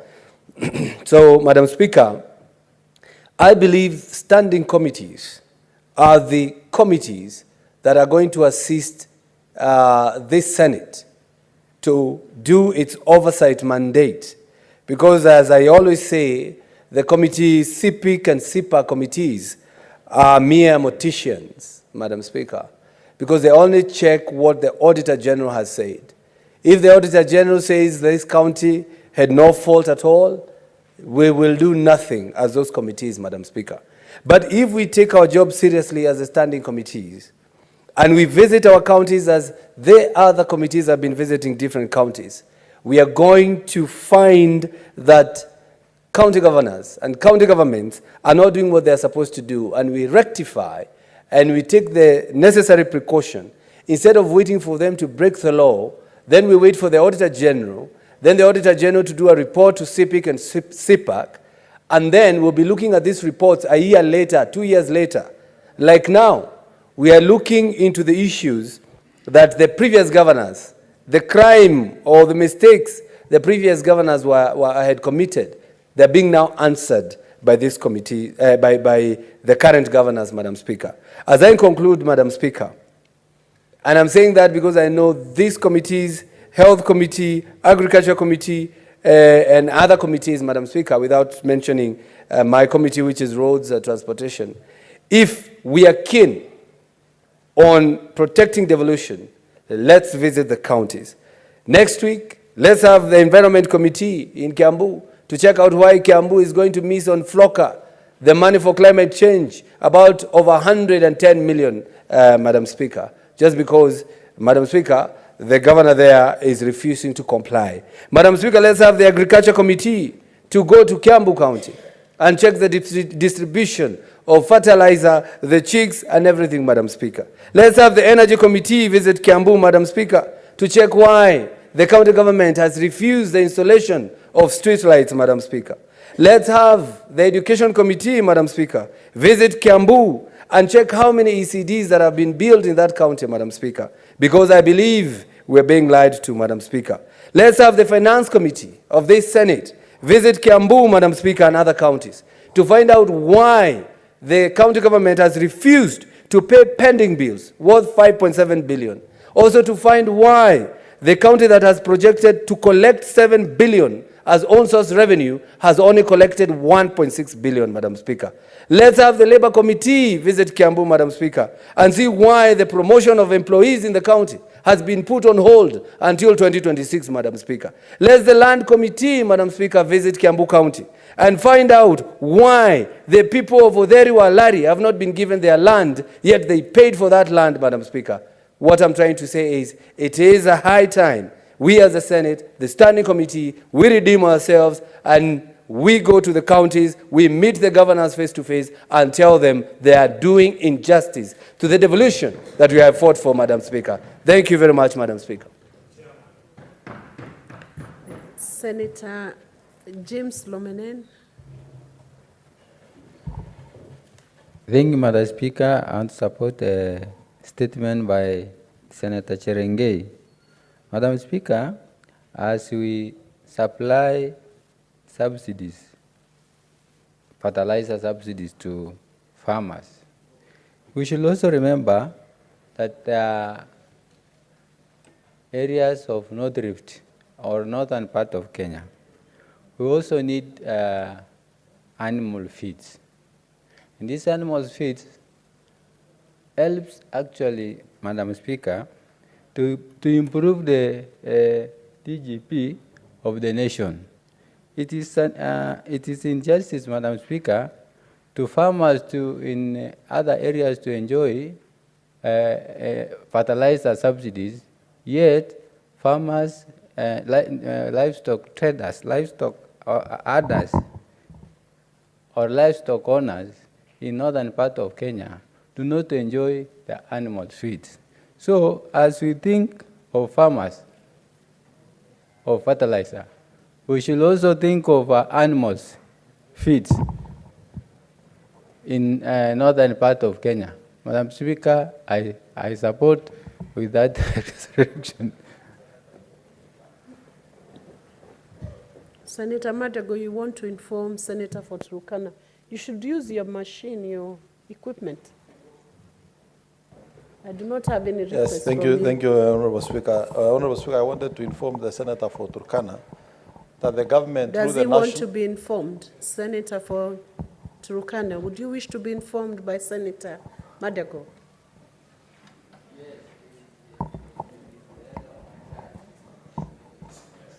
Okay, he allows you to Yes, inform. thank you, Madam Speaker. I wanted to inform the Senator for Turkana that through the National Drought Management Authority, the national government has actually been supporting livestock farmers through the offtake of livestock, particularly during the dry periods, and supply of feeds, Madam Speaker. Madam Speaker, I would only urge the Senator for Turkana to ask for supply of grass seeds so that grass can be planted during rainy seasons in the northern parts of Kenya. And we want to support the Senator for Samburu because they lost over 7 kilometers of pasture through fires, which we believe they should also be compensated so that livestock farmers can also continue benefiting from government. Thank you, Madam Speaker. Thank you, Senator. Senator Mwinyi Haji Mohamed Faki. Thank you, Madam Speaker. I also wanted to support the statement by Senator Olekina on the budget making and utilization in several counties, including Mombasa, my own county. Madam Speaker, it is true that the performance of Mombasa County in terms of budget implementation has not been up to standard in the current administration. For instance, Madam Speaker, in the year 2022-2023, we failed to meet our target on own-source revenue by about 1.2 billion shillings. Madam Speaker, this will have a bearing.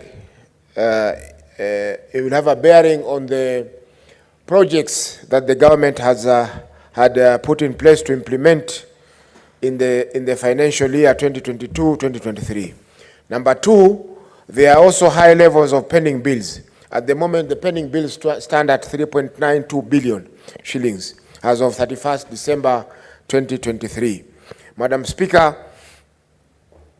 this is against the fact that there was available a sum of 2.9 billion, 2.91 billion available in the county revenue fund, which was supposed to be used to offset some of those pending bills. Madam Speaker, these pending bills are worsening, and they'll have a bearing on the future financial performance of the county of Mombasa.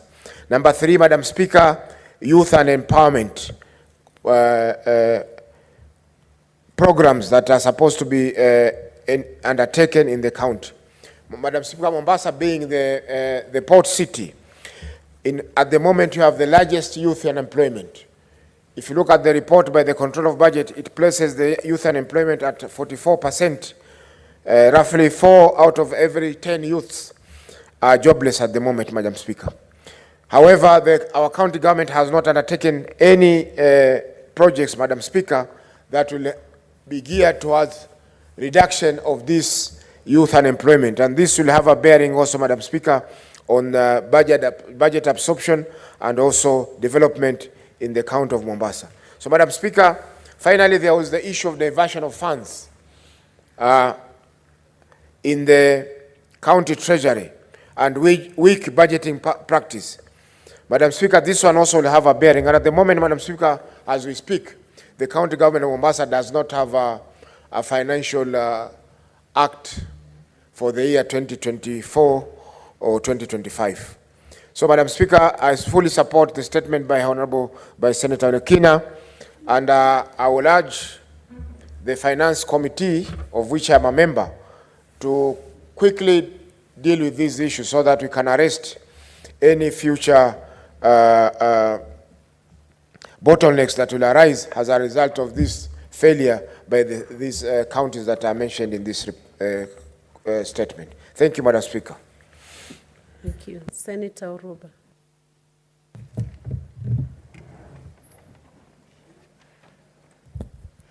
Thank you, Madam Speaker. I want to support the statement by Senator Wakoli on Huduma centers, Madam Speaker.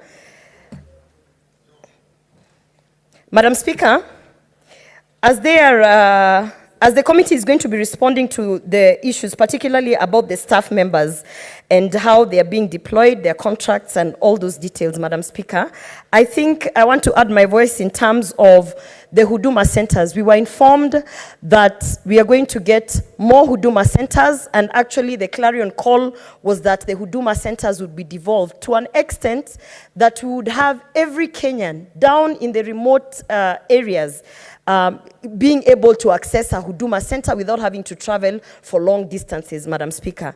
As the committee tackles this issue, Madam Speaker, I would also want to request that if they can get information on the plans of devolving Huduma centers, Madam Speaker. I come from Bobasi constituency in Kisii County. It is a very, very huge constituency, Madam Speaker, with 8 wards.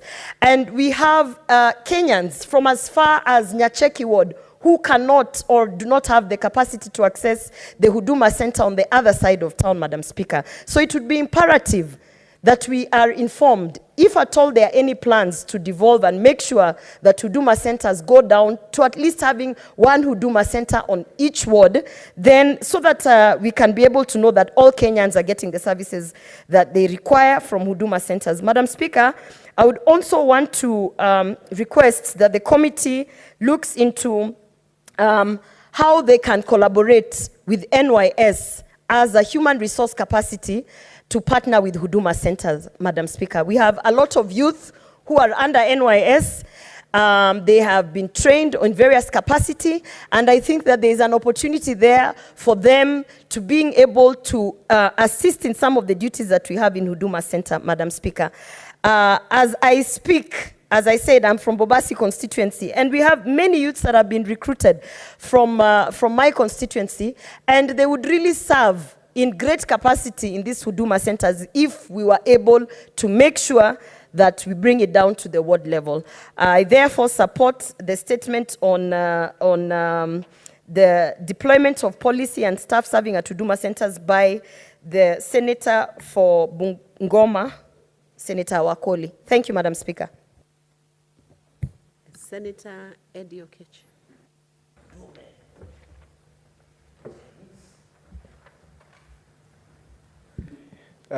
Thank you, Madam Speaker. I rise actually to support a very, very important statement by my brother, Senator Cherargei Samson of Nandi, on the distribution of subsidized fertilizers to farmers in North Rift and other parts of the country. And it's very important that my brother has put that other parts of the country, because I don't think that this is a problem that is only in North Rift and the entire country is suffering, Madam Speaker. If you remember last year, Madam Speaker, one of the reasons why the government really suffered last year was because of drought. And that drought also meant that the economy was impacted because we're not very sure about the harvest that we'll have last year. And the issue of subsidized fertilizer, Madam Speaker, is an issue that came very prominently at the beginning of last year. And Madam Speaker, I dare say that because we had some rain last year, Madam Speaker, we reached to a point whereby that, the fact that drought went a little bit low last year, and the fact that the money market opened a little bit, the economy was able to regain some sense of normalcy. But Madam Speaker, where we are going right now, where it is so late in the year in terms of planting season, and farmers have not received this subsidized fertilizer, Madam Speaker. I was in Narok 2 weeks ago, when I think about 3 weeks ago, we were together with the minority deputy whip, as well as the minority whip, Madam Speaker. And the people in Narok were really crying that they are getting fertilizer, Madam Speaker, I'll quote this. They were saying they are getting fertilizer kama machozi. Ni kidogo sana. So, Madam Speaker, this is an issue that if it's not addressed, it has got a serious effect in the economy, because it could actually take the economy back to where we were last year. If we don't get subsidies on time, and if we don't get this fertilizer on time, Madam Speaker, a place like Migori, where I come from, farmers have never seen anything like this, Madam Speaker. And Madam Speaker, I think that this issue is not only about getting this subsidized fertilizer. We must go to the core of business. And the core of business, Madam Speaker, is the people who are supplying this fertilizer. We need to know what are the ship lines for this fertilizer, Madam Speaker, that are supplying, that were given this contract to bring in the country. Which are these companies, Madam Speaker, that were given the tenders to be able to bring this fertilizer? And they must explain to us whether they actually really understood the scope of the farmers they need to supply. How many farmers were being targeted by it? And if we cannot know the number of farmers, at least which regions were they certain that were going to give? Because if you talk about somewhere like North Rift, Madam Speaker, North Rift is where the serious backbone of leadership of this country comes from. Cherargei himself is a very serious member of this parliament and a ranking member of this house. And Madam Speaker, you know that the North Rift is also where our president, our dear president, who have got nothing against Madam Speaker, but you know very well that, Madam Speaker, if you look at a place like Eldoret, people right now are queuing in Eldoret. I saw the other day, Cherargei, when people are queuing for fertilizer up to evening, and then, 60% of the people are queuing there don't even get fertilizer. So, Madam Speaker, you can imagine if where Cherargei comes from, where the majority leader of this house comes from, where the president of this country comes from, people are queuing for fertilizer and they cannot get fertilizer. Just imagine somewhere like Nyatike, where I come from, Madam Speaker. Nyatike does not even have proper roads to begin with. If you go to Masangora in Kuria, it is at the far end of Migori County, Madam Speaker. If you go to a place like, in Rongo, where farmers really are passionate about doing agriculture and they're dedicated to do agriculture, Madam Speaker, imagine if there's no fertilizer in a place like Eldoret. How are they supposed to get this fertilizer, Madam Speaker? Madam Speaker, you remember last year, we did go to Turkana, where we spent time as a house in Senate Mashinani, and we went to a place like Katilu, irrigation scheme. And even there, Madam Speaker, you will realize that the distribution of fertilizer was only going to a place like Lokicha and somewhere like in Lodwa, But Mashinani, areas like Katilu, the fertilizer was not getting to those places. So this is something that I hope that we can have a bipartisan approach, and I hope that this won't be just one of those statements where Senator Cherigai is serviced with a response from the ministry. I think that the responsible minister or the CS must appear before the relevant committee, and I want to wish the courage, some of the senators in this house, like the majority leader, to actually go there and to make sure that this minister can be put to task to be able to answer to the fact that farmers are not getting this fertilizer. And as I finish, Madam Speaker, I've always held the view that when we think about subsidy for farm inputs, it must not stop only on fertilizer, because Cherargei will not eat only ugali without some meat or ugali without some fish. Madam Speaker, Cherargei loves meat so much, and therefore, when it's the subsidy for crops in this country, Madam Speaker, there also need to be subsidy for animal feeds for people in Yatike, animal feeds for people in Kuria, animal feeds for people in Narok, as well as people who are growing fish in Lake Victoria. We need to start having to see the government also subsidizing animal feeds to make sure that agriculture is subsidized in totality to make production a real production and not a pseudo production that we are seeing here. And I hope that when they start subsidizing animal feeds, Madam Speaker, there will be more transparency in terms of who are the suppliers, who are the contractors, and what are the shipments that are bringing this thing in the country. And therefore, Madam Speaker, it's a very important statement, and I support, and I hope that we'll follow it to fruition. I thank you, Madam Speaker. Thank you. Senators, we have finished with time that we had allocated for statements. I have two more senators remaining. Maybe I'll give you 2 minutes each so that we close that session. Senator Chirarike and Senator Julius Mulgo. Just 2 minutes each. No, let's have Senator Chirarike first, so Senator Mulgo, resume your seat. My apologies. Mr. Speaker, this statement could not go on because as the Vice Chair of the Senate County Public Accounts Committee, I thought it is important that I support the statement by Senator Ledama Olekina. I think this is where the meat is, Madam Speaker. And I want to challenge that we should go beyond these counties that have been mentioned. The issue of supplementary budgets and approval, Madam Speaker, there have been instances where the control of budget is approving some of the items, Madam Speaker, that cannot be seen. When you look at the payment vouchers, the requisition from the counties, Madam Speaker, it is nowadays like a love letter by county governors, Madam Speaker. They just write, we want requisition of 100 million. Then if the controller of budget asks what is the itemized issues that you need, they just get the names, Madam Speaker, and that is why we're having a problem of pending bills, Madam Speaker. That is why we're having challenge, Madam Speaker, and therefore, I want to challenge the Office of the Controller of Budget to be very vigilant, especially when they are giving requisitions, Madam Speaker. We are aware that there are some officers within COB who are seeing each other with governors behind the tent, Madam Speaker. It is my clarion call that a governor walks in, write a requisition, when their time to release the funds, some of the officers within COB demand a certain percentage. And that is why lifestyle audit of some of the controller of budget officers, Madam Speaker, they should be done lifestyle audit. A number of them have been migrating to Karen, Runda, Kileleshwa, among other high-end estates, and also having unexplained wealth, Madam Speaker. So even now that governors have realized it is easy, get an approved supplementary budget, Madam Speaker, or a budget that has been approved by the County Assembly, Madam Speaker, then we need that action to be taken so that, and I look forward that this should be committee of the whole, and all 47 counties should be included. I support, Madam. Thank you, Senator. Senator Mulgo.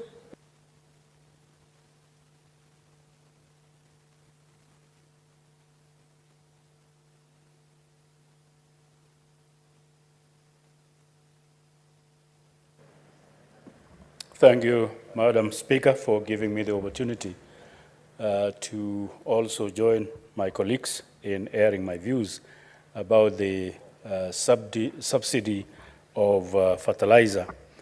It is common knowledge, Madam Speaker, that there is plenty of food now in Kenya because of the subsidized fertilizer that we received last year. And so with that plentifulness, there is a lot of joy and happiness in the nation about availability of food, unlike what it was in the other previous years that some of the marginalized areas faced a lot of starvation from now and then.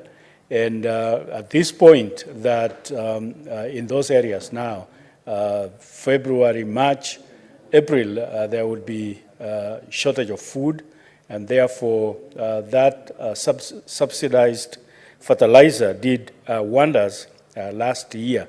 And therefore it is causing a lot of anxiety now that it is either not there or it is little, because the lines that people make just proves that it is not available. And therefore, the minister concerned should really be made aware by the system so that he makes the commodity available. I support. Thank you, Senator. Next order. Order number 8, motion, report of the Standing Committee on Finance and Budget on the 2024 medium-term debt management strategy. Senator Mohamed Faki.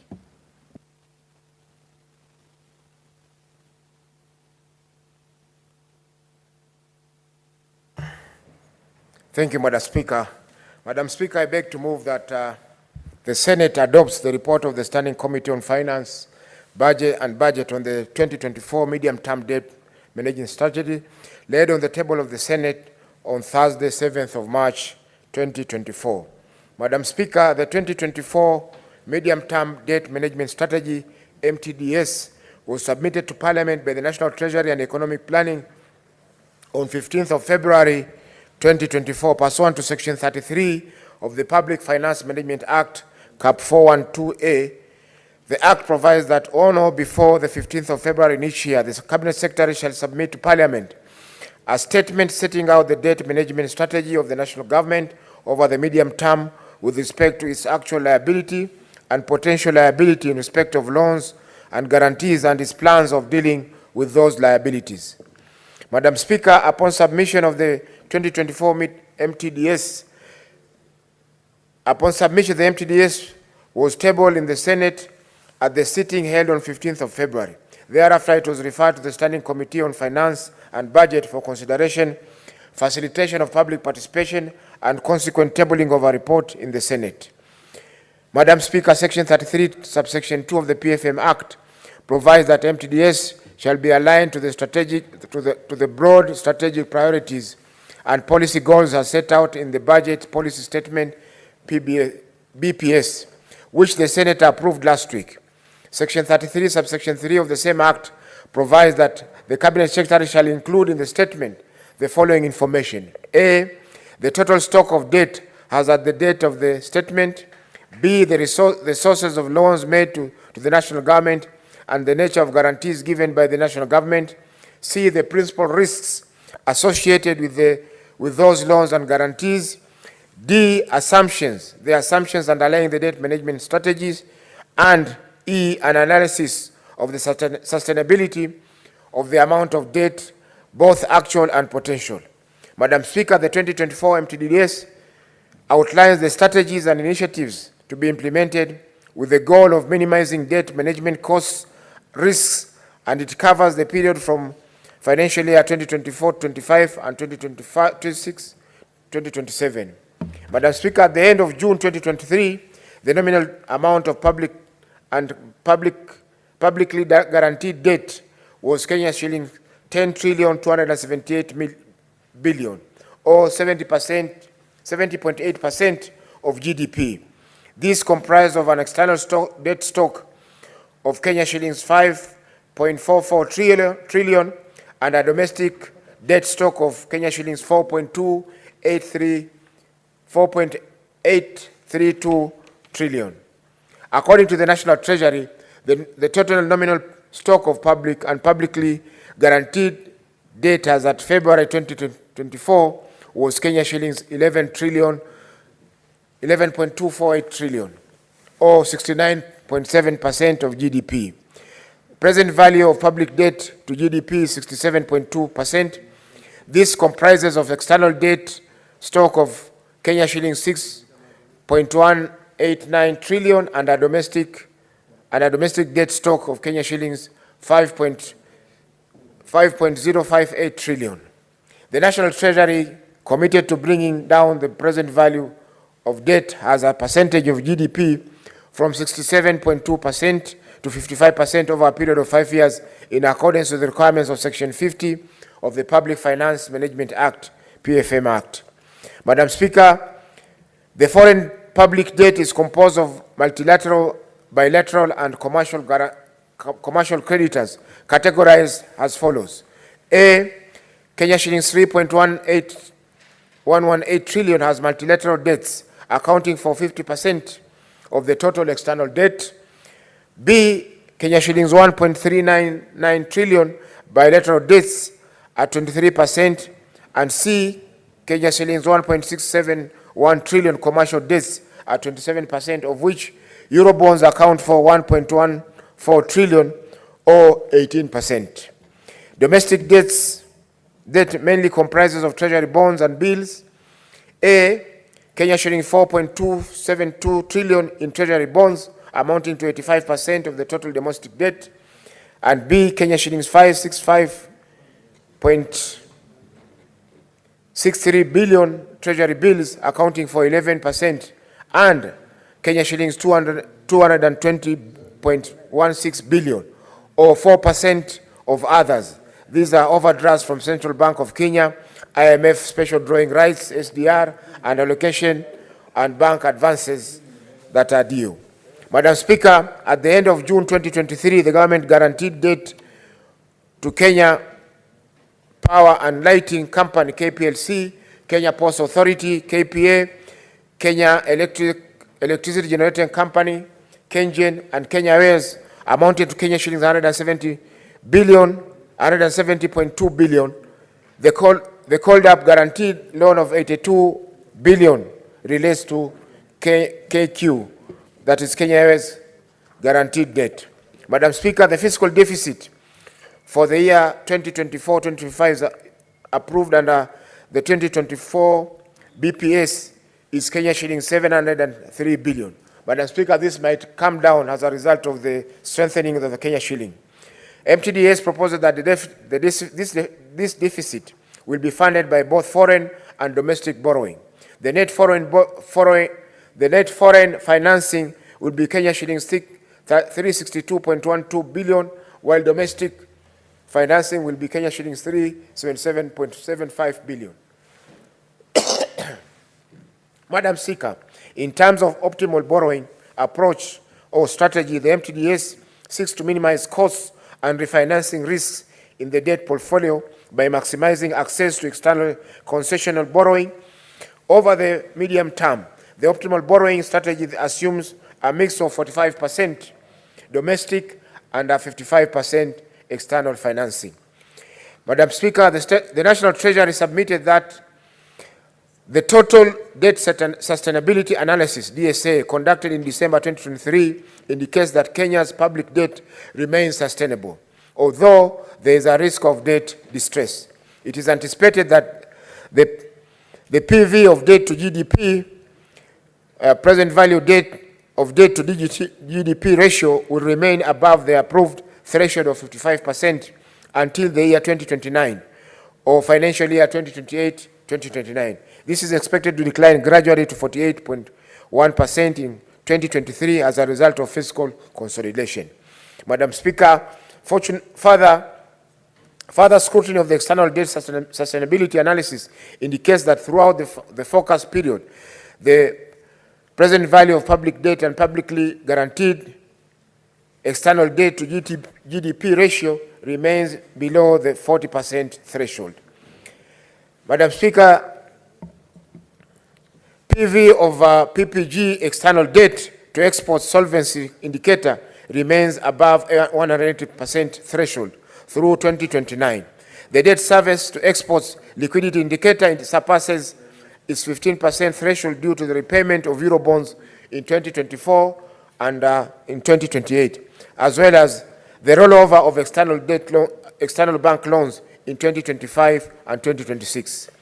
The breaches in debt thresholds in terms of exports indicate increased vulnerability of public debt to export and financing shocks. It is clear from the cost and risk analysis of the current public debt portfolio that a depreciation of Kenya shilling against major currency increased the nominal debt to GDP ratio to 70.8% in June 2023 from 67% in December 2022. B, the total interest payments as a share of GDP increased to 5.5% as at June 2023 from 5.3% as at December 2022. Number C, the weighted average interest rate of external debt increased to 4.5% in June 2023 compared to 3.9% in December 2022. The average time to maturity of the total portfolio declined from 8.8 years in December 2022 to 8.5 years in June 2023. The projected debt redemption profile is characterized by large maturities in 2028, 2029, and 2030 on account of Eurobond and bank syndicated debts. Madam Speaker, noteworthy findings made by the committee include that the stock of public and publicly guaranteed debt is Kenya shillings 11.248 trillion, comprising of a domestic debt of 5.058 trillion, 45%, and an external debt of Kenya shillings 6.89 trillion, being 55%. This is an increase of Kenya shillings 970 billion from the Kenya shillings 10 trillion 278 by the end of the year 2022-2023, and is attributed to the exchange rate movements and additional borrowing, among other factors. The present value of debt to GDP stands at 67.2% against the recommended benchmark of 55% as provided for in Section 50 of the PFM Act. Whereas this is a breach against the benchmark, the National Treasury projects that the present value of debt will be aligned with the benchmark by financial year 2028-2029 through the defined fiscal consolidation path. This, however, requires regular reporting to Parliament to enhance continuous oversight and ensure compliance. Number C, although the debt carrying capacity declined from strong in 2021 to medium as at December 2023, the National Treasury indicates that the overall debt levels remain sustainable. The risk of debt distress is high due to global shocks that can potentially exacerbate macroeconomic vulnerabilities and subdue economic performance. D, the recent liquidity management measures undertaken in February 2024 involve partial payback of US dollars 1.5 billion of the US dollar 2 billion Eurobond maturing in June 2024, addressed the settlement risk associated with the bond and has consequently influenced key macro variables such as exchange rate dynamics and investor sentiments. CE, Madam Speaker, the proposed fiscal deficit for the year 2024-2025 of Kenya shilling 703.9 billion is to be financed through net foreign financing of 55% and net domestic financing 45%. Despite the National Treasury indication that the national government will favor concessional borrowing, there is a proposed commercial borrowing in financial year 2024-2025 of Kenya shillings 151 billion, which has the potential worsening the debt position as commercial loans have higher interest rates. Madam Speaker, the committee recommends that consistent with the financing requirements underpinned in the 2024 BPS, the proposed fiscal deficit target of 703.9 billion, that is 3.9% of GDP for the year 2024-2025, be approved. This is broadly in line with the proposed fiscal consolidation path, progressing to 3.1% of GDP by the financial year 2027-2028. Number B, that the proposed borrowing strategy in the 2024 medium-term debt strategy of 55% for external borrowing and 45% for net domestic borrowing be approved for the financial year 2024-2025 and the medium term. Number C, going forward, the National Treasury should in subsequent budget cycles ensure that the MTDDS submitted to Parliament for consideration and approval contains the most recent data on the stock of public and publicly guaranteed debt as at the date of the statement, in line with Section 33, subsection 3 of the PFM Act. D, that to enhance monitoring and transparency on in-year borrowing operations, at the end of every quarter of the financial year, the National Treasury should submit to the Senate a status report on any deviation from the approved borrowing strategy, indicating the reasons for the deviation. Number E, that pursuant to Section 50 of the PFM Act, the National Treasury should submit a report to the Senate by the end of 30th April of 2024 on the specific measures being undertaken to ensure that the National Treasury complies with the 55% debt threshold within the timelines provided in the Act. Finally, Madam Speaker, I wish to thank the stakeholders who submitted written memoranda and who appeared before the committee to present their comments on the 2024 MTDDS. I thank the officers of the Speaker and the Clerk of the Senate for the support extended to the committee in undertaking this important assignment. I also want to take this opportunity to commend the members of the committee for their devotion and commitment to duty, which made the consideration of the 2024 MTDS successful. Lastly, I want to request senators to approve the report of the committee on 2024 MTDS. I thank you, Madam Speaker, and I now request Senator Aaron Cheruiyot, the Majority Leader, to second this motion. Thank you, Madam Speaker. Senator Cheruiyot. Yeah? Thank you, Madam Speaker. Madam Speaker, I rise to second this motion brought to us by our members of the Finance and Budget Committee, which is a report on the medium-term debt management strategy, otherwise known as MTDMS, a very important policy document which unfortunately most of the time we don't give it the due consideration. Mr. Speaker, the biggest crisis that the country continues to face, and we have been in this space, fiscally speaking, Madam Speaker, for close to 5 years now, is a debt distress issue. Many of our policy decisions right now, Madam Speaker, are being informed one way or the other by the debt situation that we find ourselves as a country.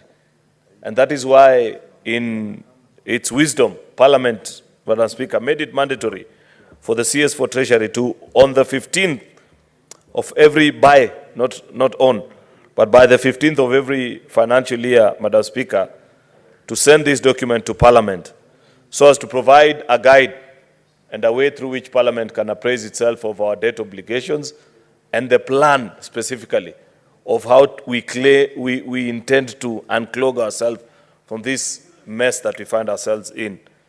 I have observed, Madam Speaker, many times on the floor of this House, that this is a conversation which we will have for the next foreseeable future, and in my estimation, is going to be longer than the 5 years we projected when we passed the PFM amendment a few months ago, Madam Speaker, where we determined that the debt to GDP ratio needs to be at a sustainable level of 55% of our GDP, and that becomes the measure through which our debt sustainability is anchored.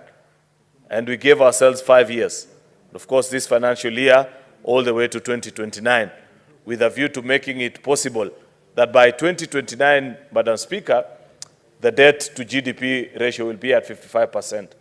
Right now, it is at 68%, Madam Speaker. 13% is no mean feat.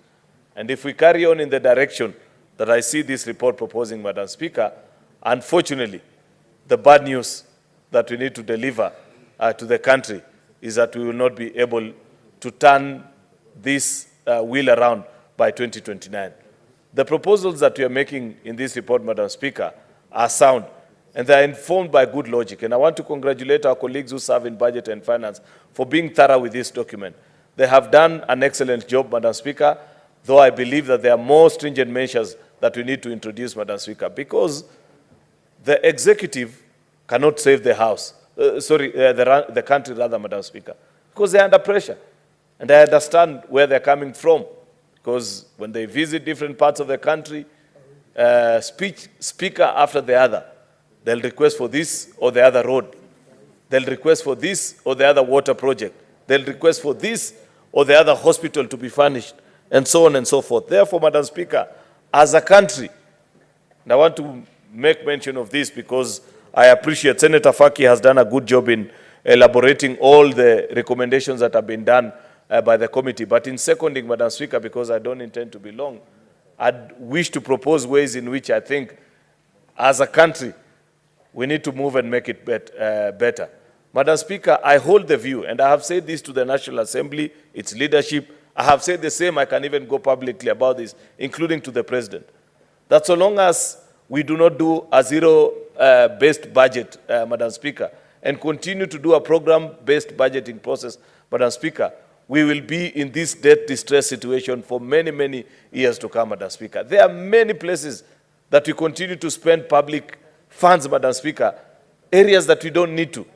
And I am glad, Madam Speaker, that yesterday I listened to the President speak in Narok and mentioned actually something that I have been very passionate about, that there are many state corporations which you don't need to be funding, Madam Speaker. Some of them are obsolete, Madam Speaker, yet they continue to consume our taxes and we continue to borrow to keep them sustainable, Madam Speaker. It is inconceivable, Madam Speaker, for a country of a small economy such as Kenya, Madam Speaker, that we spend over 50 billion monthly just to run the operations of government. What is it that we are doing, Madam Speaker, with over 50 billion Kenya shillings, just to keep government afloat and running, paying operations here and there, per diems for people, Madam Speaker?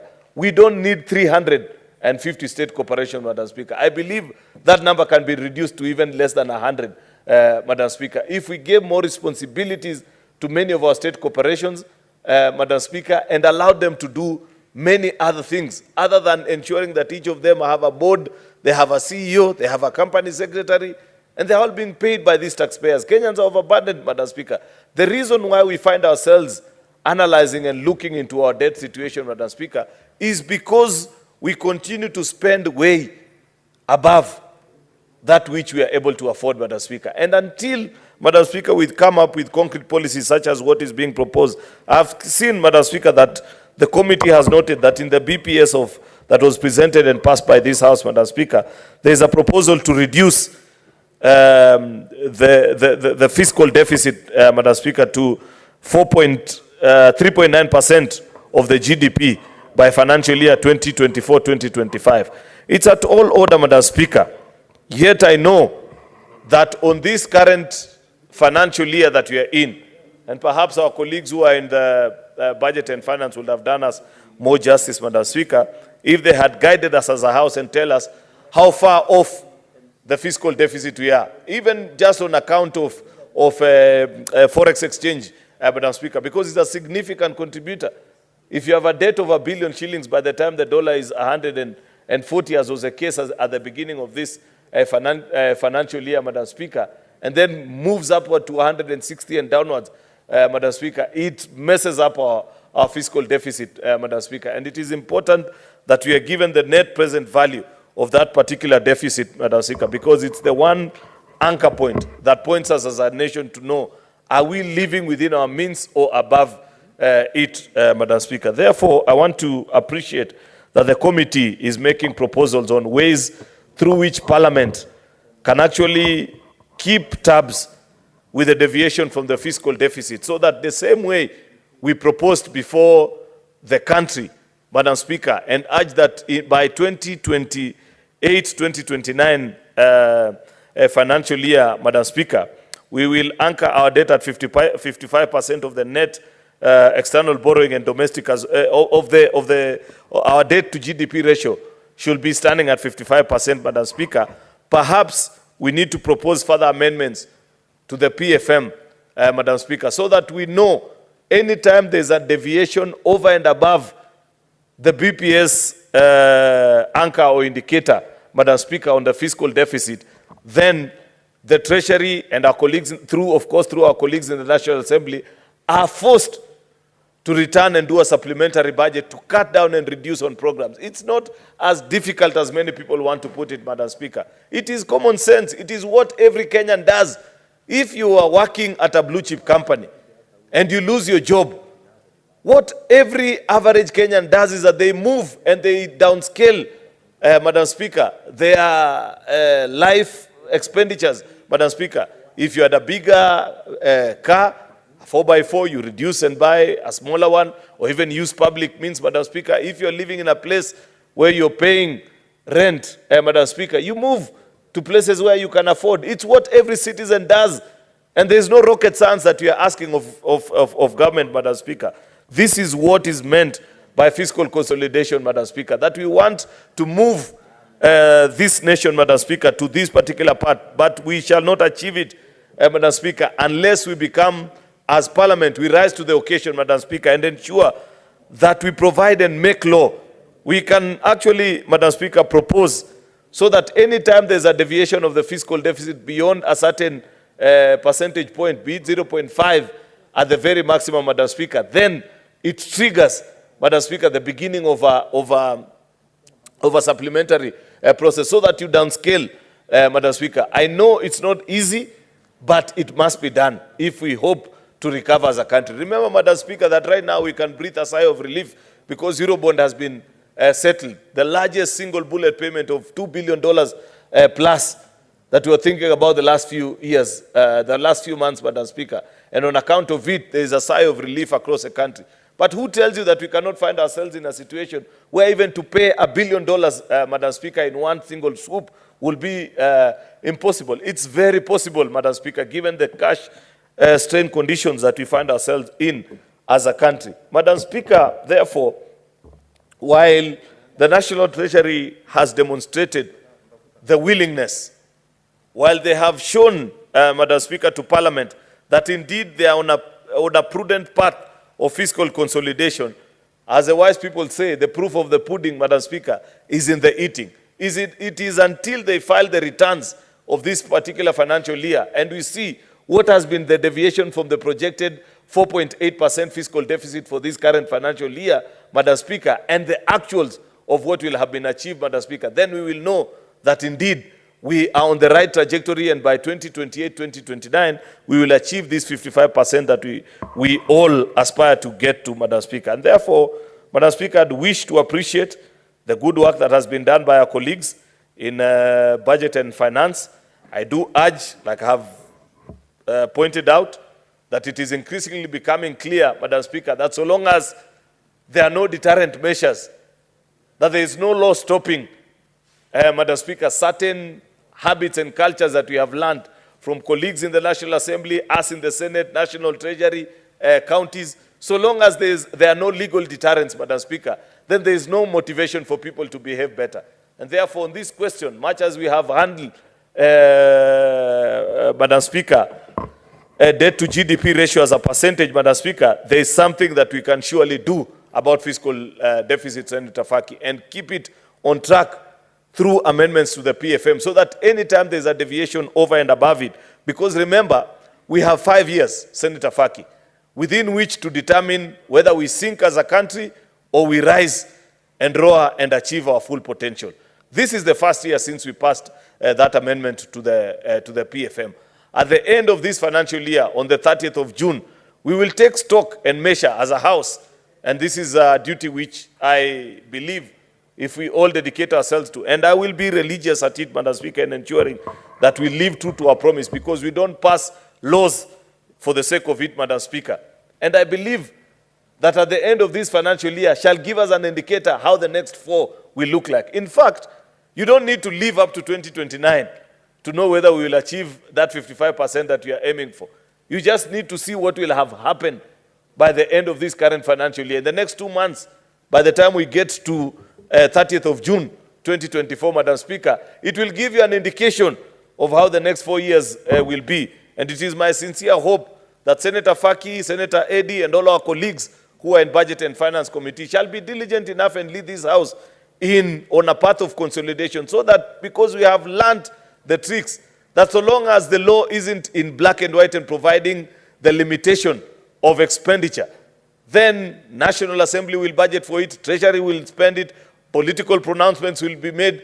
Then in another few months' time, Madam Speaker, we shall all be jittery and seated on our edge the same way we were in the month of December, as we are staring at a possible default of the Eurobond, as was the case a few months ago, Madam Speaker. With those very many remarks, Madam Speaker, I beg to second and urge our colleagues to support these very good proposals and measures that have been proposed by our Budget and Finance Committee. I thank you, Madam Speaker.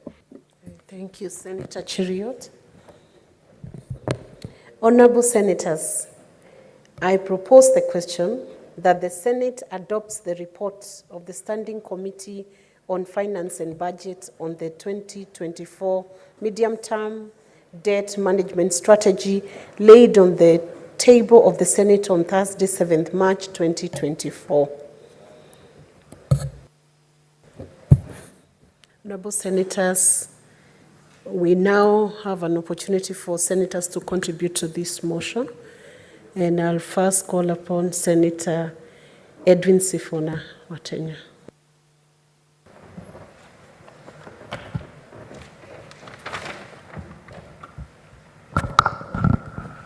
Thank you, Madam Speaker. I was going through the very glossy Kenya Kwanza 2022 manifesto. Madam Speaker, one of the striking things that one gets from the very initial pages of that manifesto is that the Kenya Kwanza political coalition at that particular moment in time had properly diagnosed the problem with Kenya's debt. At least that's what they told us. And in fact, there is a paragraph that I wanted to borrow there. They said at the time of campaigns that the usual adage, the common adage that when you are in a hole, you should stop digging. That I have lifted word for word, Madam Speaker, from the glossy Kenya Kwanza manifesto for the last election. So the expectation was, and public pronouncements that followed the launch of that manifesto, was that we were going to see a stop in the borrowing that had been, had characterized the last regime, and that was the reason why we were in the hole that they said we were in. Madam Speaker, if you go to page 6 and 7 of the report of the Committee on Finance, they will tell you that in June 2023, Madam Speaker, the debt was at 10.2 trillion Kenya shillings. And by February of 2024, which is less than 8 months later, Madam Speaker, we were at 11.2 trillion. At that rate, in 8 months, our debt had ballooned by 1 trillion shillings. I have heard my majority leader also wax lyrical about the magic that was worked with the refinancing of the Eurobond. Madam Speaker, if you go to page 9 of the report of this committee, you will see reference there to the partial buyback of the Eurobond. But Madam Speaker, what the committee does not tell you is that we as a country in that buyback actually offered one of the highest interest rates, higher than any other country has done in Africa, Madam Speaker, at 10.37% for that Eurobond, for us to attract investors. And if you want comparisons, Madam Speaker, Cote d'Ivoire in January of this year offered or issued a Eurobond and their interest rate was 8.5%. Benin did the same in February at 7.5%, Madam Speaker. We have kicked the can down the road so that in 6 years' time, we will be paying investors the highest rate by any African state on a Eurobond. So it is not something to sing about, because the hole that we were told we were in and that this current regime promised to stop digging further is getting deeper and deeper. Madam Speaker, you will also see at page 8 of the report that the committee acknowledges that Kenya's public debt, although remaining sustainable, it still has a high risk of debt distress, which tells you that we shouldn't be celebrating anything as it is right now, because we are still under great risk of debt distress. Madam Speaker, let me conclude by making a few observations on some of the stakeholder submissions. But unfortunately, Madam Speaker, let me note that some of these submissions by key stakeholders to the committee did not find their way into the recommendations by the committee. And I don't understand why. Luckily for me, I'm seated next to one of the members of the committee. Senator Eddie will tell me why they ignored these important submissions from ISPAC. At page 21, Madam Speaker, paragraph 25, C, D, and E. I just want to read those recommendations, Madam Speaker, at page 21 of the report.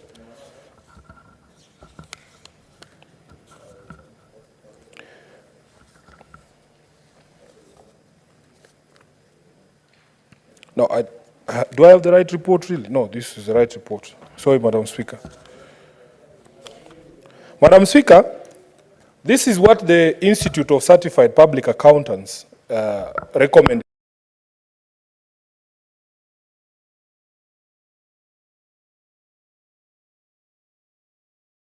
Test for financial viability and consider absorption capacity constraints within the investment timelines.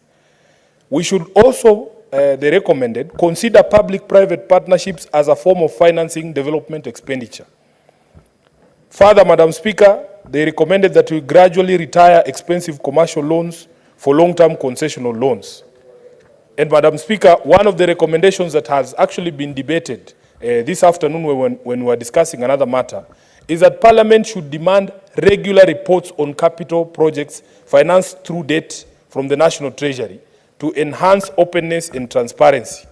The reports should include the corresponding feasibility studies, details of commitment fees, if any, and the project implementation status.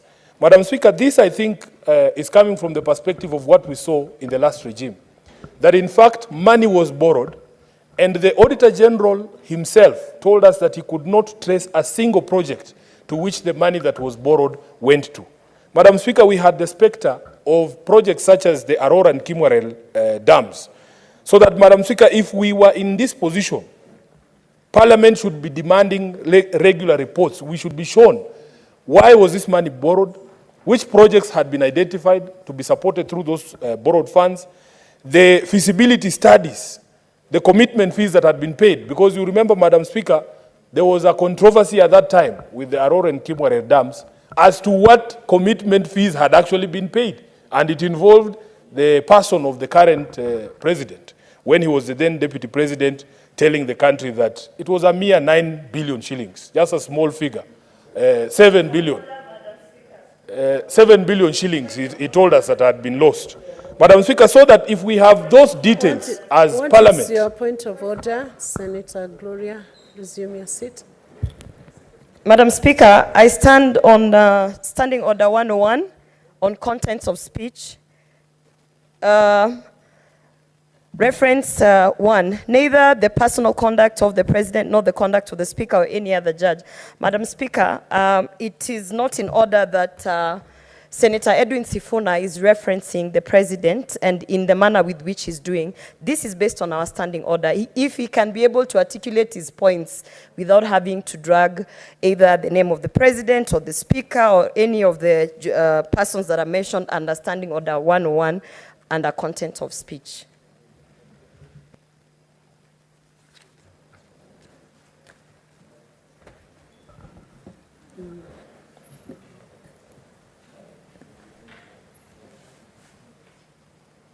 Madam Speaker, should I respond before you make a decision?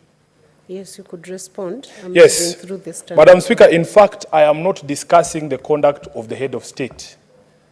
It is a matter of historical fact that it was a pronouncement he made regarding the controversy surrounding the Aurora and Kimwarel dam project, and that in fact there was controversy at that particular point in time as to just how much money had been lost or alleged to be lost in that particular project. And the recommendation from ISPAC that I'm reading from the report, Madam Speaker, was that we should get the regular reports from government itself, including details of any commitment fees that has been paid. If this was being done, Madam Speaker, the point I was making was that there would be no room for such controversy. I am not discussing the character of the President. I know that under the standing orders, if I wanted to do that, I would bring a motion. It is something I am happy to do, because there is many questionable conduct that we have seen from the head of state and his government. But I have not brought a motion yet. Madam Speaker, please protect me because you are the chair of this session. Yes. Senator Sifuna, let me give a finding with respect to what Senator Gloria has raised. I have looked at Standing Order 101, the mode in which Senator Sifuna has brought out that issue has not as of yet discussed any conduct that could be adversarial to the person of the presidency. So you may proceed to debate, but avoid raising the issue of questionable issues unless you're willing to give a justification. I thank you for that direction, Madam Speaker. You know, the head of state is a former SG of ODM. He has the skin to take this criticism. I don't know why people or some senators on this floor feel the need to be overprotective of the president. The president has a thick skin, just like all SGs of ODM do. Madam Speaker, let me conclude by saying that, in fact, I would have expected to see some of these recommendations by ISPAC, because they are good recommendations, finding their way in their recommendations of the committee, and I don't understand why they have been ignored. And you should see this in the broader perspective of conversation about the place of public participation, Madam Speaker. Organizations such as this are comprised or represent very serious people. They take their time to come and appear before committees of this House in order for them to guide the House on what should be done and what should not be done. And Madam Speaker, it is only fair that the recommendations that they make find their way to the final report. Therefore, Madam Speaker, I want to say this, that yes, we might not be financial experts, but we are all concerned by the state of the country's debt and by some of the proposals that we have seen coming from government, whether they are going to be effective. It is not something to be taken lightly, Madam Speaker. When we as a country are offering the highest rates in a buyback of the Eurobond, just so that we can come and claim that, yes, we are ready now, we have repaid all the debt. And there was a statement that was made in December by government, Madam Speaker, that in fact we had been ready in December to redeem this Eurobond and that it was going to be done without any pain to the Kenyan taxpayer. As I have demonstrated, Madam Speaker, we are going to pay through the nose 6 years from today. Madam Speaker, it's not far, 2031, when this new Eurobond will become due, and we will be in the same hole that we were told in your manifesto, in the manifesto of Kenya Kwanza, that we should stop digging. So therefore, Madam Speaker, we want people to walk the talk. We want people to walk the talk, make promises that you follow through, and don't try to pull the wool over the eyes of Kenyans by dazzling us with terminologies and complex economic theory. And yet, Madam Speaker, the true measure of the economic status of a Kenyan is in the Kenyans' pocket themselves. I thank you for the opportunity to contribute to this motion. Thank you. Senator Chirorike.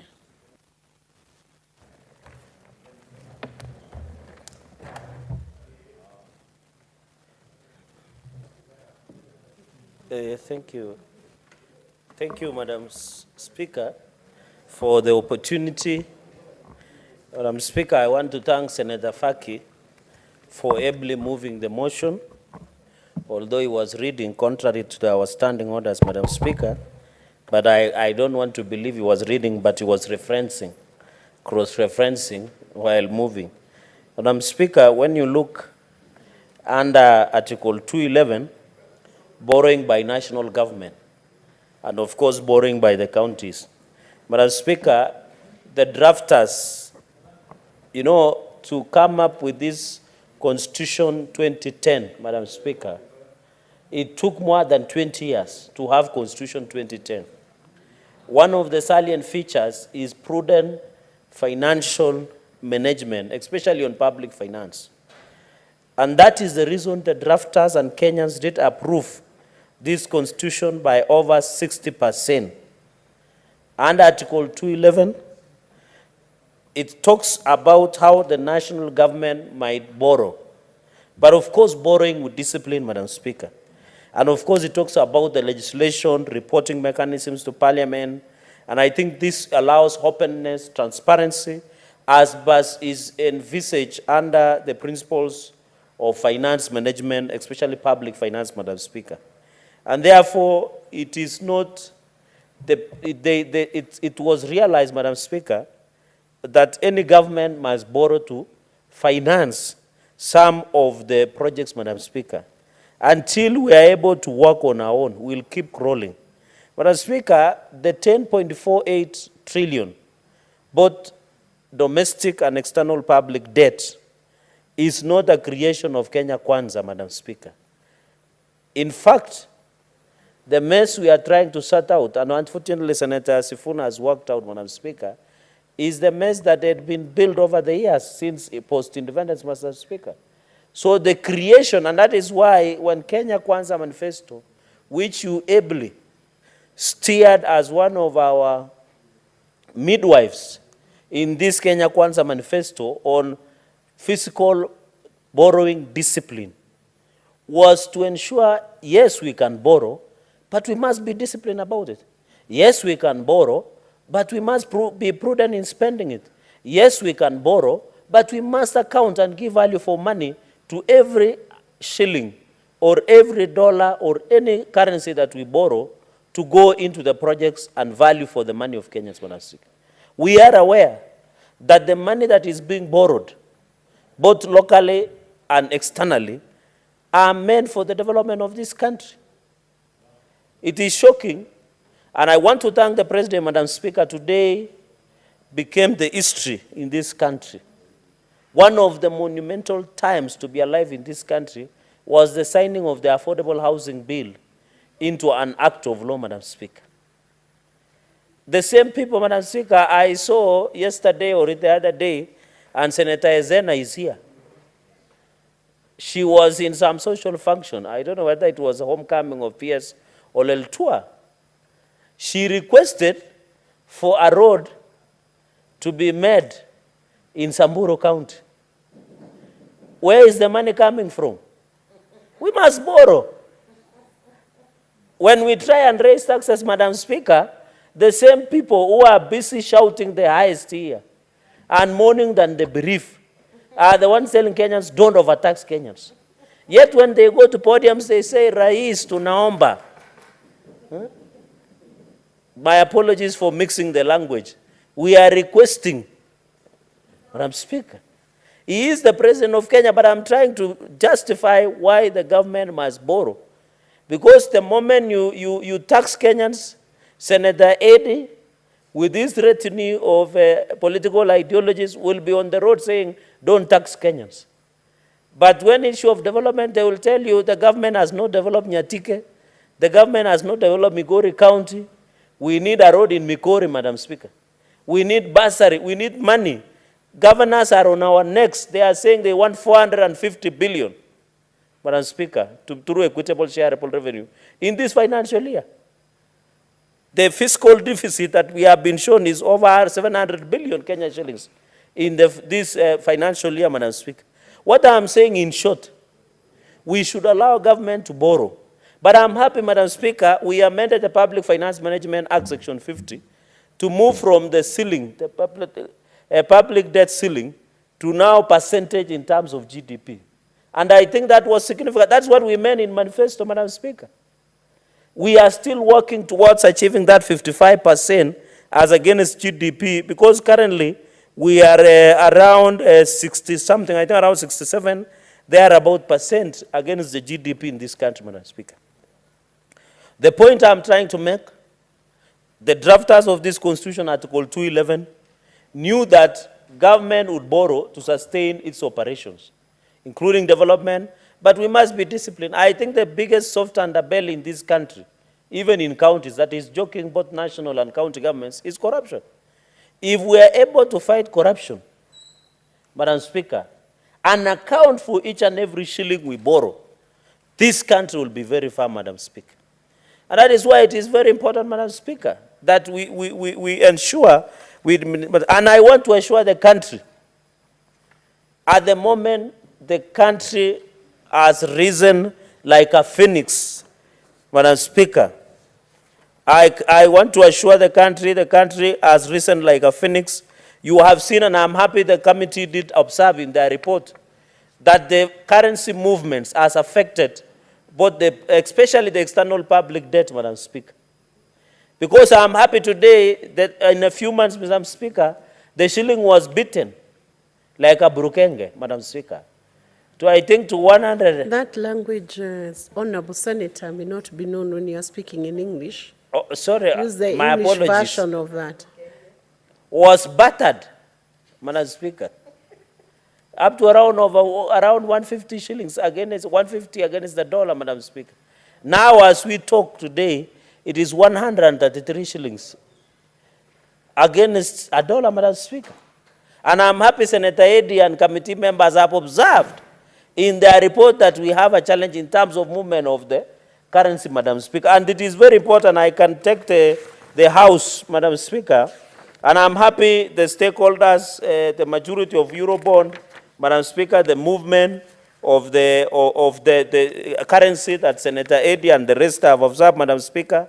And I think it is very important that you have observed that. And this report is wonderful. What I'm only worried, just like my colleague Senator who just contributed, is there are many stakeholders who made nice recommendations, including ISPAC. This one, Madam Speaker, Institute of Certified Public Accounts, and I hope you will bring this proposal of sinking fund to ensure that the country sets aside funds in the year leading to debt maturity, Madam Speaker. I think also consider public-private partnership as a form of finance development expenditure. Madam Speaker, although, Madam Speaker, this expressway was through PPP, but when it was conceptualized, it was 30 billion. By the time it was complete, it was over 70 billion, Madam Speaker. But as we do public-private partnership in terms of development expenditure, we must agree. You know, the people who run this expressway, Madam Speaker, yesterday, yours truly was transiting through the city. And within 6 minutes, from Westlands up to here, El Selassie, I paid 250 shillings. Can you believe this expressway? No one knows how many vehicles go through there, how much is paid, who is the owner of that, Kenya Moja or something that collects that, Madam Speaker. Even as we do PPPs, we must be very careful so that we do not auction our country. The contract that was signed is skewed, Madam Speaker. In the expressway, Madam Speaker. We must, as we push for PPPs, even in development of water, Madam Speaker, even in development of water, like the one we are doing in dams like Mwache, Karmenu 1, I think Karmenu 2 has not started, many other projects that we are doing under PPPs, we must be very careful so that we don't auction this country, Madam Speaker. And I remember, Madam Speaker, when KQ was to be nationalized. And therefore, this expressway, Madam Speaker, we must be told how much they are collecting, how many vehicles pass there, how much are they collecting against the debt that we borrowed to build this Nairobi Expressway, Madam Speaker.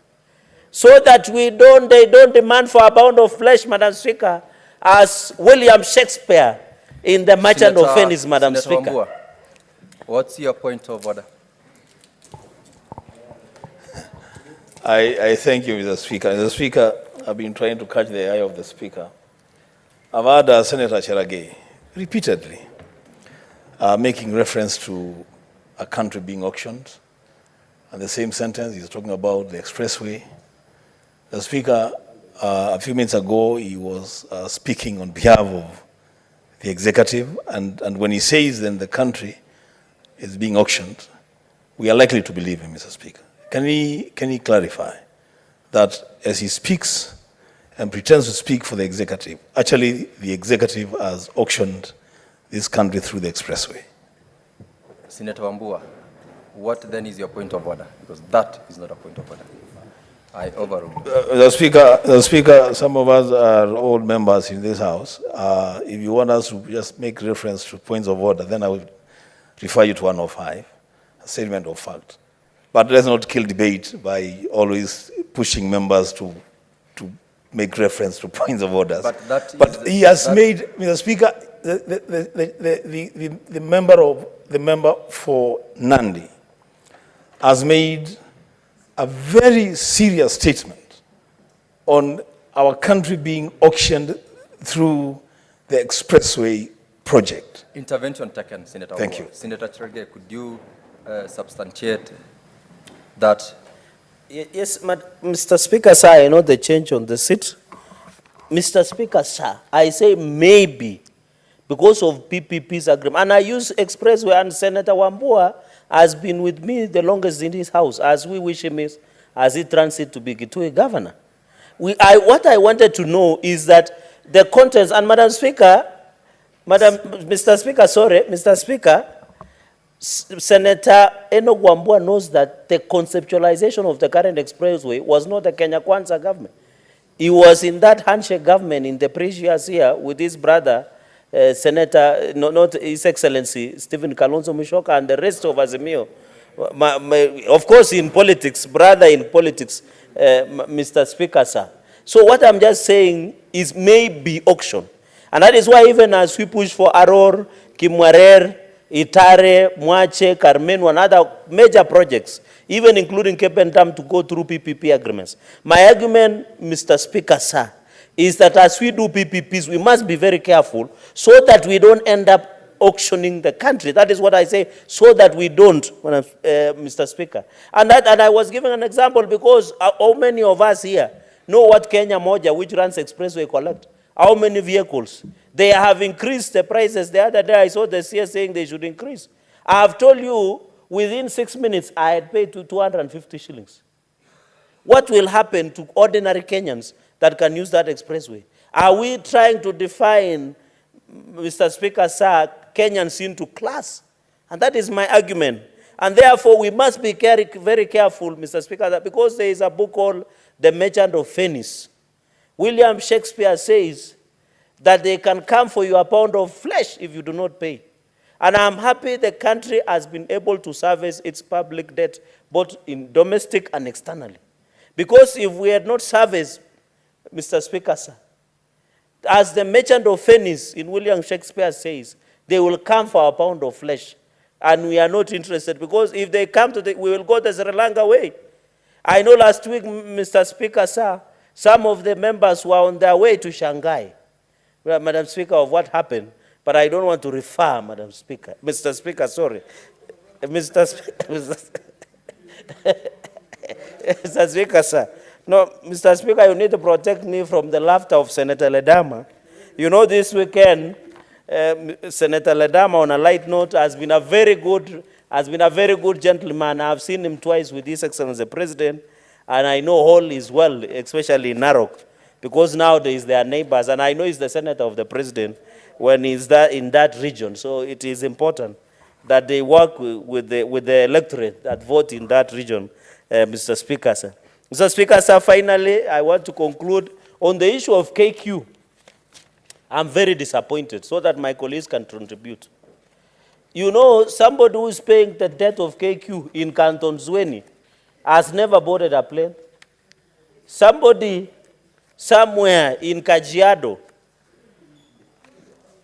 in Narok, in Nyatike, in Nandi, in Wasingishu, in Samburu, I've never boarded a plane. But the people who are paying, now I know Nyatike and Migori, maybe people there, their mode of transport is by air. So I understand. But in where I come from, Kenyans are wondering, Mr. Speaker, why would we pay KQ? KQ is on a terminal illness. We must, as a country, agree what we need to do with KQ. Do we nationalize? Do we restructure? Mr. Speaker, as we talk today, the KQ must diversify its revenue streams. One of the expensive air tickets in this region, Mr. Speaker, sir, is KQ, Kenya Airways. Very expensive. And that is why all the destinations are being taken over by Ethiopia Airways. We must restructure Kenya Airways, Mr. Speaker, sir. The last station we wanted to nationalize, but because of the pride of Africa, we thought KQ should remain as a national carrier, as an identity. I read, Mr. Speaker, about the CEO of Ethiopian Airways. They have been able to do turn around. What is happening with KQ? You are bringing foreigners, they come and eat all the money. I don't know, and Senator Ledama served with me before in Senate Public Accounts. KQ always receives in what we call adverse opinion. In private sector, when you receive adverse opinion, especially in audit, you are fired.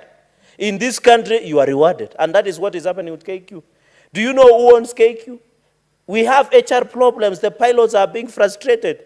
You have seen even instances where a plane was being donated, and that plane can be easily converted to be cargo.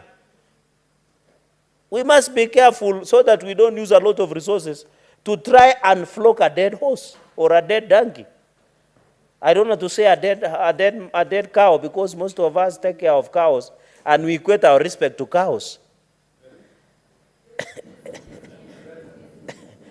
So, Mr. Speaker, sir, the issue of KQ, we must restructure. We must fire the board.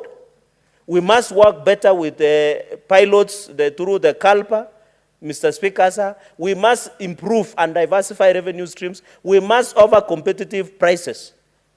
Can you believe to use a first class with KQ, I think it's around 2 million. Maybe if you are flying to America or any other parts, exotic. I know, Mr. Speaker, there are people who only fly to Santorini for other things. They pay a lot of money, Mr. Speaker. So at the end of the day, we must look and ensure. I don't know why Senator Ledama is smiling, but I normally see him in US, not in Santorini, because I frequent there, so it's rare.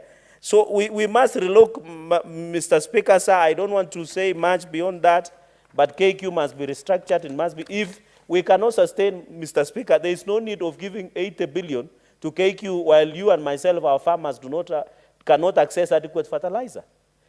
In fact, we should be pushing, and I expect Senator Ledama, when you are with the president, to push about subsidized animal feeds that is tax-free. Instead of subsidizing KQ, let's subsidize animal feeds. Let's subsidize fertilizers. Let's subsidize farm inputs. Let us get that and put in Hustler Fund. Put in the Tume program, Mr. Speaker, so that we get value for the money, and even our roads and many others. Mr. Speaker, with that grace enough, as I conclude, I want to pass my deepest condolences to the Kenyatta University. Mr. Speaker, sir, some of us have friends there and colleagues. We want to pray for them and wish them well. Even your county, we did see there was a tragic accident and you have lost members in Bomet. We also pass our deepest condolences, and we request, let us return our sanity to road so that all of us can reach home well and sound. With those very many remarks, Mr. Speaker, sir, I beg to support. Thank you, Senator Cherargei. Call upon Senator Olekina Ledama. Thank you, Mr. Speaker. Mr. Speaker, I'll try to take a very few minutes just to try and demystify this medium-term debt management strategy. I begin by thanking the Committee on Finance for doing a fantastic job. They've always been really diligent in terms of trying to make sense of all these things. Mr. Speaker, I think it behooves us as a House to try and use very simple terms for Kenyans out there to understand what exactly we are talking about here. When you talk about medium-term debt management strategy, it is important for us to understand the consequences of it not being managed effectively and it not being implemented effectively.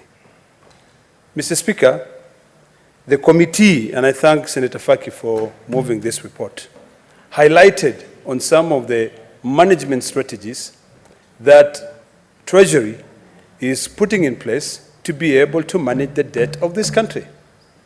And some of it might sound as if it is quantum physics, but if we attempt to really make it in simple terms, for Kenyans to know out there, is that what is it that we are trying to manage? Number one, Mr. Speaker, is a basic thing that affects Kenyans. When the government borrows locally, and in this medium-term debt management strategy, I see that the government is going to be borrowing about 45% of its budget deficit for 2024-25 from local banks. So what does that do to businessmen who are trying to build this economy?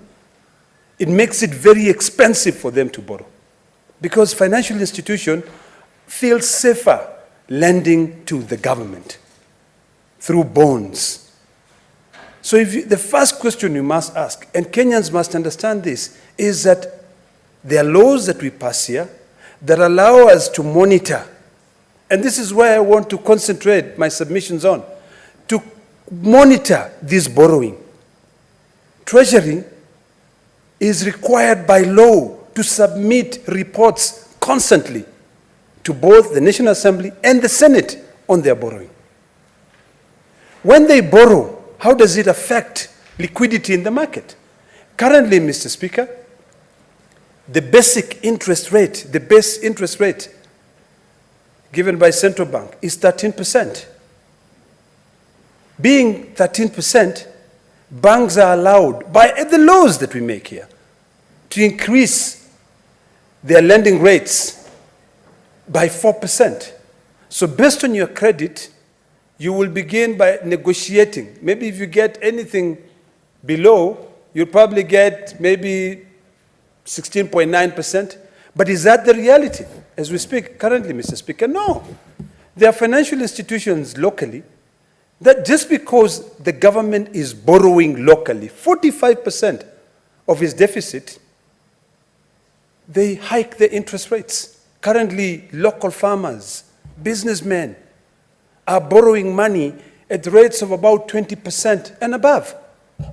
So we need to be very clear in terms of how do we better manage our finances as a country.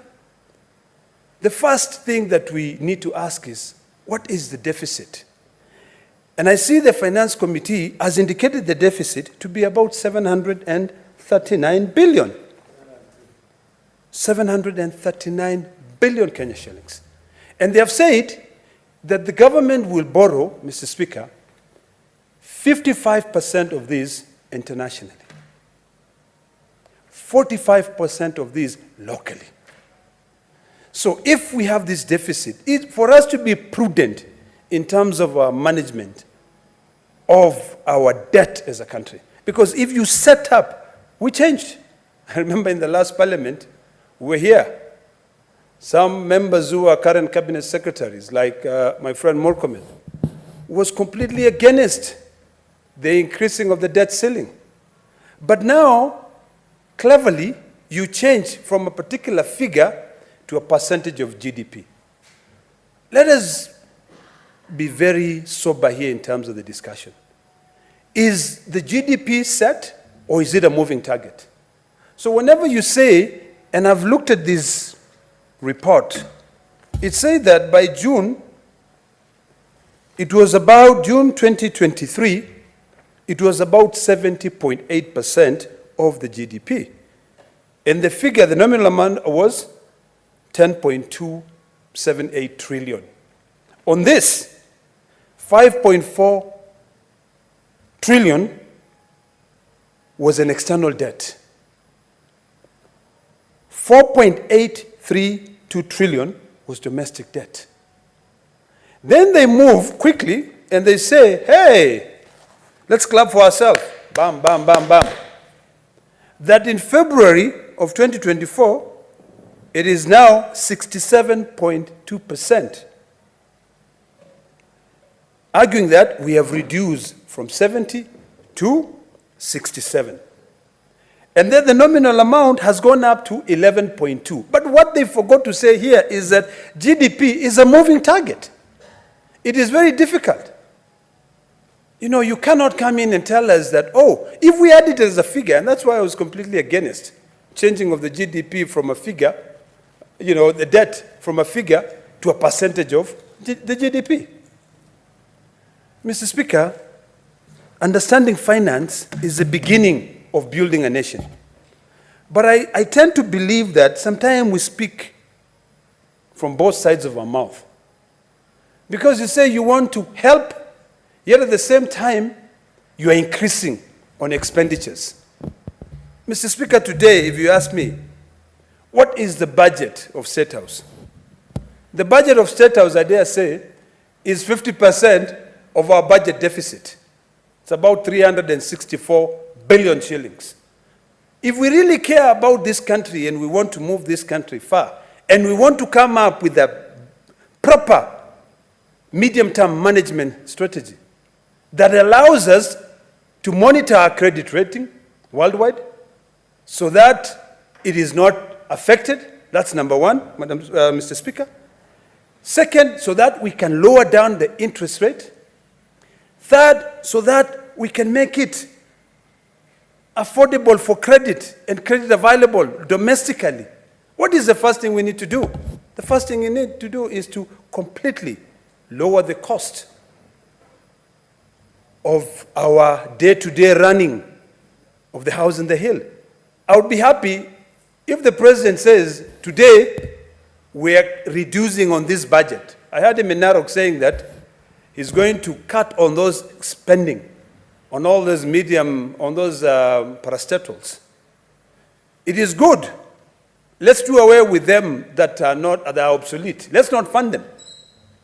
But also, you know, when you live in a glass house, you have to be careful because the budget of State House is unbearable. We are not able to manage it. So that's issue number one, Mr. Speaker. Number two, and I'm happy that my good friend, the majority leader, has just walked in. Number two, we need to be creative. And I heard the Cabinet Secretary of Treasury and also my good friend, my DVD, talking about the new strategies that the government is adopting in terms of going for the Kyoto funds, which guarantees they give a grace period of about 12 years, interest-free. Why not become creative and go for those funds? Borrow the funds, which we don't have to pay so much. And in fact, I don't know the logic, and maybe my good friend Senator Eddy will be able to explain as to why we are borrowing 45% locally. We should try to borrow the least locally. We should try to borrow very little money locally and just borrow money outside. So we need to be very clear on our financial goals, Mr. Speaker. We need to be, I have to say, when credit is due, you have to give credit. What the government does well, we have to say, yes, the government is doing well. But when they do things which are not right, we tell them. If it is indeed true that we have paid off, you know, half of what we are supposed to pay in the Eurobond, I will say kudos. Because then that allows us to be able to manage our finances and set up our goals so that we don't overtax our people to be able to pay. You know, I was listening to my good friend, the senator from Nandi, talking about asking why should we be paying for KQ. I think it's important for us to be clear that a call-up debt has to be paid by the company that guarantees it. The government did guarantee. It guaranteed that it will pay up, and it paid. Call-up guaranteed loan of 88.2 billion, which relates to KQ. The government has got an obligation to pay for it. So we cannot run away from it. We have to ask ourselves, how do we manage it effectively? So, Mr. Speaker, it is important that the Cabinet Secretary for Treasury, my good friend Ndongo, seek approval from both houses when they need to borrow more. This issue of exceptional circumstances that we allowed in the amendment of the PFM Act, I think it's about time that we come back and really define what are these exceptional circumstances? What could they be? You know, so that we clearly understand. I think we might have rushed the amendment that we're not so clear in terms of the leeway that we give to the Cabinet Secretary. We need to give him a leeway, but we need to clearly define these exceptional circumstances for borrowing, so that at least we are all not taken by surprise. Nobody comes out and say, oh, you know, we borrowed to pay this, but we didn't know. When? How? So these constant reports are very, very important. Just like we were talking about today, in terms of what we require from the controller budget, I think Treasury should also be submitting, you know, quarterly reports on the debt, giving us analysis of the debt. My other point that I made, which I want to be able to talk about, is really to reiterate on this issue of cutting down unnecessary spending. And this cutting down the unnecessary spending should not only be pegged on, or should not only be on the national government, even on county governments. In county governments, and all senators here will tell you, there is a lot of spending in county governments which is unnecessary. If you open, my governor spends in a month around 16.2 million shillings paying for helicopter transport. That is money that could be, and then when you go to a hospital, there are no drugs. So you ask yourself, what is the logic in this? How do you go spending 16 million? And these are facts. And you know facts, the problem with facts, they are stubborn. Majority leader, this guy spent 16.2 million. I can give you the figures now. The governor of Narok to pay for helicopter, but if you go to a hospital today, there are no drugs. Really, this unnecessary spending have got to be controlled. So we must cut down on that. And then, finally, Mr. Speaker, as I wind up, I just want to reiterate that this monitoring of this borrowing is very important. Because even though we want to reduce, right now we've managed to reduce it to 67% of the GDP, but just because the GDP is a moving target, it can go up to 80%. We'll be in serious debt. As I end, it is imperative, Mr. Speaker, that we try to create a good environment for doing business. I'll be very happy if county governments pay their debt when the debt is due. Right now, we are talking about a deficit of about 739 billion. If you look at county governments combined, they owe about 117 billion shillings. We need to be diligent in analyzing budgets, performances. This issue of relying only on the Auditor General to give us financial statement that gives us opinions, that it's adverse, it's a qualified, really does not give us a clear picture on how funds are being spent.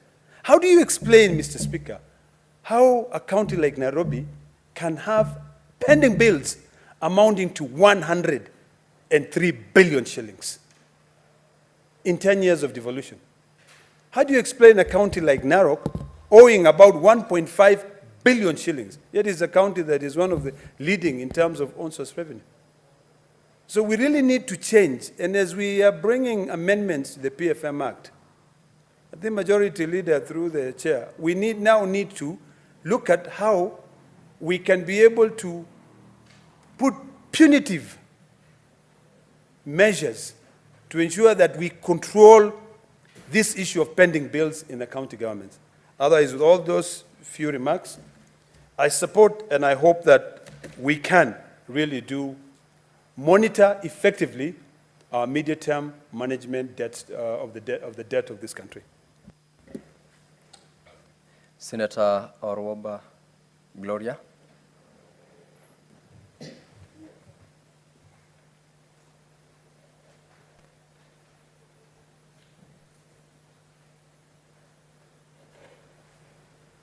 Thank you, Mr. Speaker.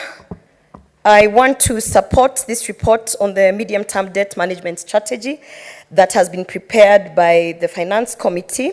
First of all, I want to congratulate them for highlighting the key aspects that are needed to change how things have been run in this country, Mr. Speaker.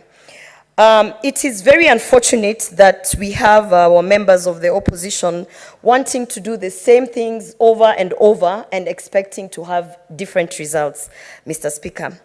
It is not a secret that the hole that we found ourselves in is actually a situation that was created by the previous regime, where we have, and Mr. Speaker, for avoidance of doubt, these are documents that were tabled in the National Assembly, showing that over a period of 4 months, the former regime, under the previous leadership of President Uhuru Kenyatta, was actually borrowing close to 854 million daily in a period of 4 months, Mr. Speaker.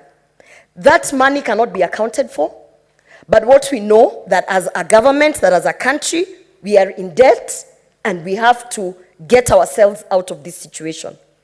Therefore, when we had a conversation about the numerical figure that had been put there in terms of the debt ceiling, it became very clear that, first of all, we were operating from a point of the old ways, where you have a numerical figure, and in that numerical figure, you are told that this is the much that you can borrow without not much justification, Mr. Speaker.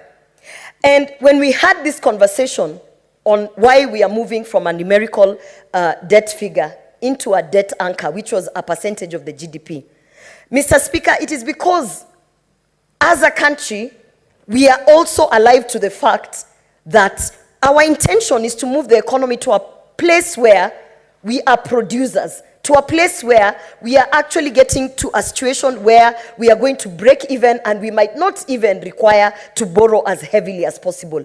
And in that sense, we passed and changed the policy so that we can have a debt anchor as our guiding line in terms of our debt management.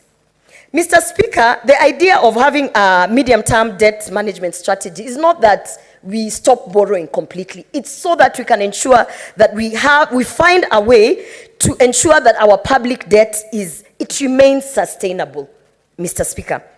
And in that essence, then, I was looking at the report and trying to see what we are doing different. Mr. Speaker, I welcome the proposal of ensuring that some of the undisbursed loans that are there should be cancelled so that we are able to save on the on the commitment fees of these undisbursed loans, Mr. Speaker. Mr. Speaker, when you look at that report as well, it highlights, obviously, that we are trying to get to a point as a country that we are producers, that we have more output.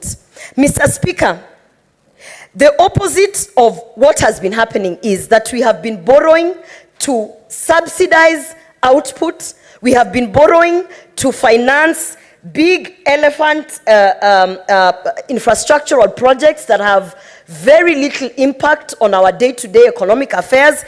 And what we are trying to say now is that we are going to borrow, but we are going to prioritize on what we are spending our debt on, Mr. Speaker.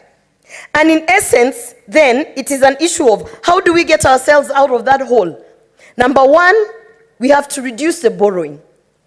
But that has to be a reflection on what are our priority areas. What do we need money for? As I've had our fellow senators speaking on infrastructural projects, roads, and things like that, we still have to be alive to the fact that we are in serious debt, and we literally have to find a way to, first of all, get to a point where we can breathe as a country.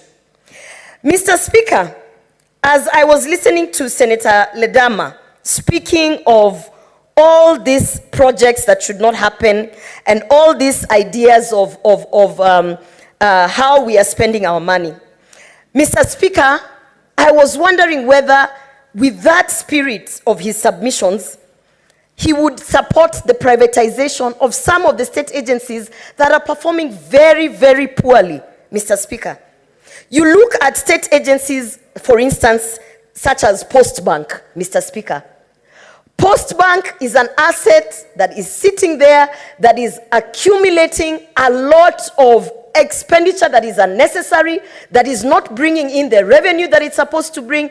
And sometimes I really wonder, and I ask myself, If we are going to run state agencies as if they do not require to break even or become profitable, then it is a serious conversation that we should have, that we need to get to a place where we should let go of some of these state agencies in the realization that they are not being run in the proper way, and the culture that has been inculcated in those agencies is a culture of corruption, a culture of ensuring that the state agencies are actually not adding value to our economy in terms of the revenue that they're supposed to bring in. And I've heard Senator Cherargei speak also of Kenya Airways. It is the same issue that we are having with the KICC. So the conversation of privatization of some of these state agencies is very, very imperative, Mr. Speaker. As I mentioned these state agencies, it also occurs to me that as we highlight the ones that are known, Post Bank, KICC, Kenya Airways, and all others that have refused to change and try to turn their ways and become a profitable entity. Mr. Speaker, I want to bring to the attention of this House a state agency known as Unclaimed Financial Assets Authority, UFA, Mr. Speaker. This is an agency that if the personalities that are running this agency understood how hard that our president is working to ensure that our budgets are making sense, to ensure that we are able to literally break even and run this country with minimum borrowing, Mr. Speaker, then you would imagine that Unclaimed Financial Assets Authority would be able to account for 10 billion Kenya shillings where we have discrepancies, Mr. Speaker. And just to bring this to perspective, after I highlighted the issue of period poverty and how government needs to come and be part of the interventions, Mr. Speaker, our budget, the national budget for provision of sanitary towels, was just 260-something million for all public schools in this country, Mr. Speaker. In relevance to what I'm trying to show, Unclaimed Financial Asset Authority has discrepancies of up to 10 billion per year, Mr. Speaker. When the president had my plea of increasing the budget of sanitary towels, I had asked that it be pushed up to 1 billion, Mr. Speaker. And he was kind enough to make it work to a point where he saw, okay, with the debts that we were managing and everything, we got 940 million. Mr. Speaker, when we have a state agency that is operating in the sums of billions, that cannot account for this money that is potentially being looted, Mr. Speaker, with 1 billion, Mr. Speaker, the impact of the sanitary towels that would be given to the schools, Mr. Speaker, will be immense. And sometimes I look at all this money that is being spent, Mr. Speaker. The same agency cannot account for 500 million that they claim that they had spent for auditing services, Mr. Speaker. And you know, the sad thing about this is that this is money that has been left by those who have passed on. It is literally dancing on the graves of dead people. Because, you know, the unclaimed financial assets, most of it comes from, you know, people who've passed on and they never really actually informed their next of kin or whatever. Mr. Speaker, if we are going to be prudent in terms of austerity measures, it is proper that as we are looking at our expenditure in terms of money spent, even here in this Senate, the money that we spent here in this Senate, Mr. Speaker, we should also ensure that these state agencies, one of them being Unclaimed Financial Assets Authority, UFA, be really audited to the point that we are able to look at the extra resources that this country has and how we can either diversify or, you know, use those resources to help us in running the economy of this country, Mr. Speaker.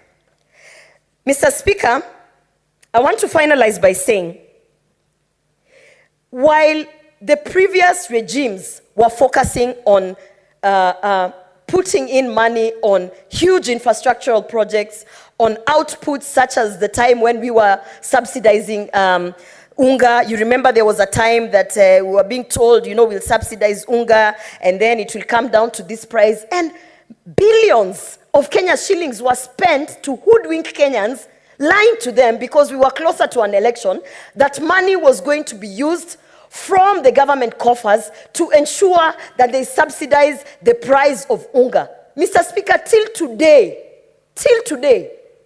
that subsidy that was put in has never reflected in the price of unga, Mr. Speaker. As a matter of fact, it is only until the Kenya Kwanza government actually subsidized the inputs in terms of fertilizers is when we have seen the cost of unga coming down from the highest of 225 shillings to 154 shillings, Mr. Speaker. And that was because we channeled resources to the right direction and we subsidized the input as opposed to the output, Mr. Speaker. So therefore, I want to urge senators from the opposition to understand that we can't keep doing the same things and expecting different results. While the previous regime wanted to subsidize the output and spend the money on huge infrastructural projects that didn't have immediate impact in the economy, this Kenya Kwanza regime is saying, first, we have to get out of the hole that we are in. That means we have to practice on the austerity measures, Mr. Speaker. And, I like the fact that Senator Ledama and Sifuna are always highlighting on how austerity measures should be, put up in State House. But I want to ask them as well, because they form leadership in this Senate, how are they practicing austerity measures in the Senate? Can they also say that because, and for the bigger interests of this country, because we are trying to save and ensure that the youth and everyone out there feels the impact of what we are trying to do in this economy, can they also shine that spotlight that they want to take to State House? Can they shine it back to their offices? How are they dealing with their travel? How are they dealing with the resources that they have here? Because if you can go and say that State House needs A, B, C, D, we are also looking at you as leadership and as senior members of this House that the same is reflected in their offices. Mr. Speaker, as I conclude, I would like to say that in the spirit of ensuring that we never go back to the horrible situation that the previous regime put us with the handshake government, Mr. Speaker, we must understand that for us to get to a place where we are not going to borrow anymore, the first thing we have to do is we have to pay our taxes, Mr. Speaker, so that we can be able to run this country without borrowing. Thank you, Mr. Speaker. Order, Senator Okech. Very well, Senator Eddie Okech.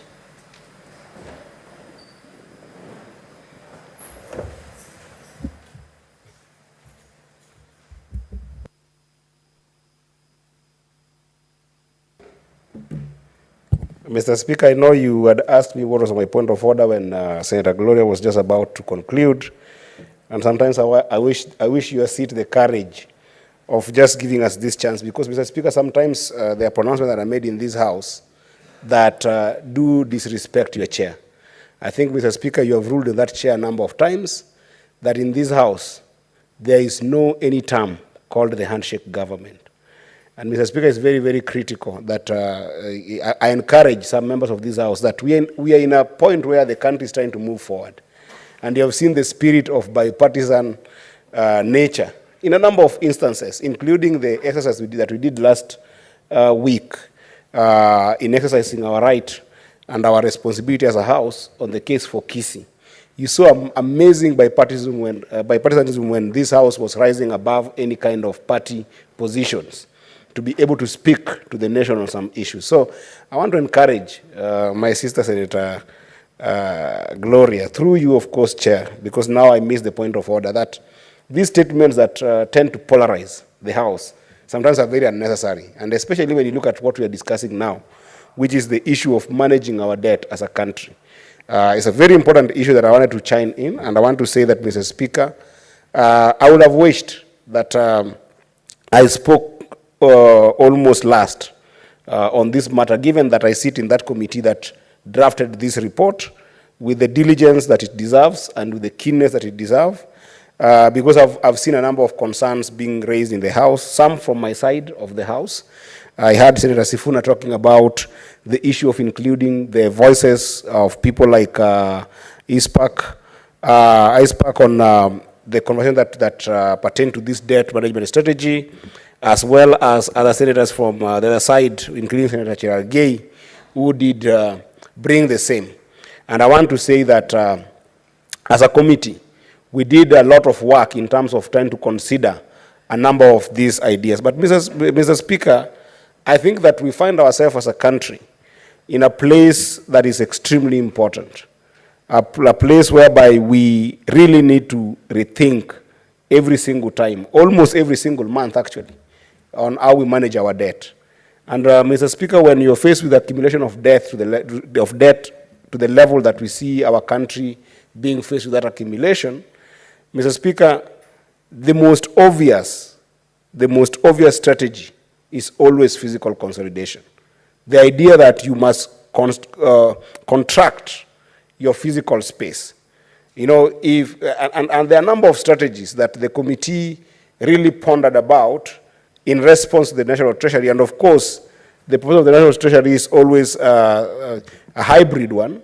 But given what we're facing in the country today, Mr. Speaker, is either you choose to cut your expense as a government, to reduce on your expenditure budget, or you're faced with the one other angle of increasing taxes. And Mr. Speaker, you've seen that from last year to now, there is the physical consolidation structure that we have faced as a country is that of increasing taxes. Now, the problem with this is that the moment you take that direction of increasing taxes over reducing expenditure, then, Mr. Speaker, the population is born to suffer. You know, it's like, you know, you have a calf and you're trying to get the milk from the cow, and what is happening is that you're now taking even the last bit of the milk that the calf is supposed to survive on so that you can be able to milk the cow the next day. So as we're having conversation around this midterm debt management strategy, I think that because the person who moved, the senator who moved this particular report, which is our report as a committee, Senator Faki, had talked and alluded to so many parts of what constitute the strategies that the government is trying to put in place and those that we see as a committee that were important to this particular report to the House.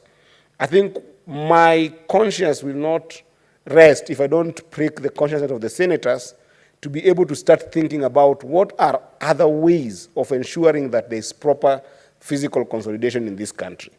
And Mr. Speaker, this is important because this midterm debt management strategy comes at a time when we have just passed the BPS. And when you look at the BPS, there are some areas that we are going to spend in the money in this particular, in this year's budget.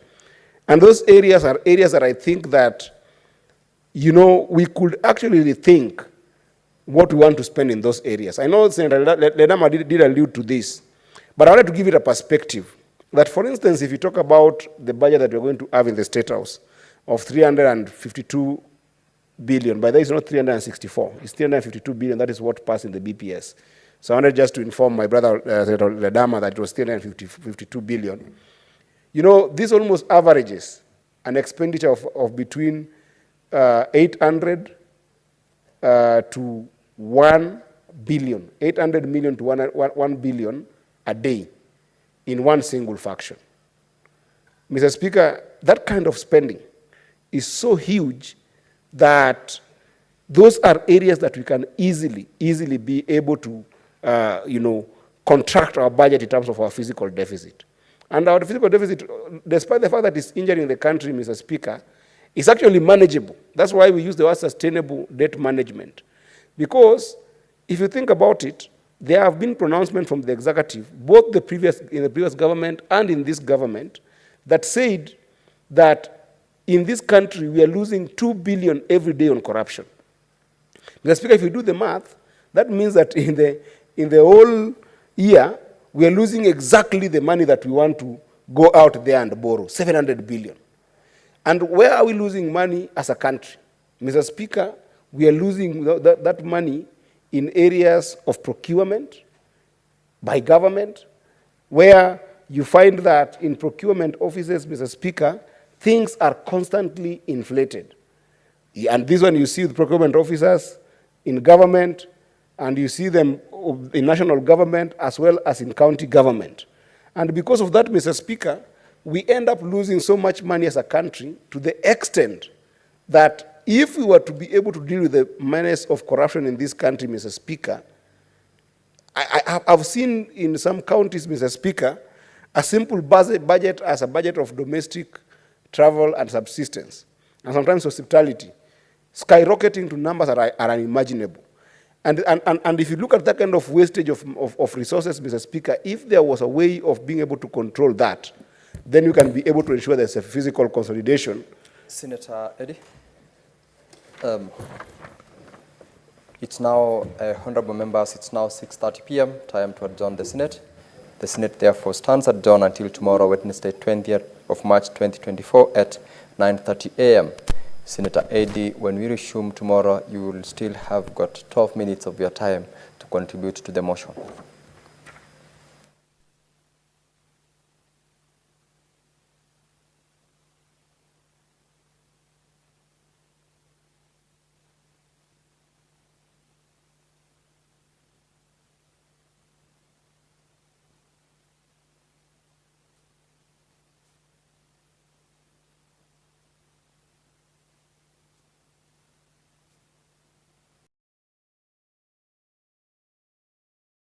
We have to see. This county can even bring, Mr. Speaker, more than 30 billion, collected to 80 billion, if the streams are put into proper use and you are able. You find that we at one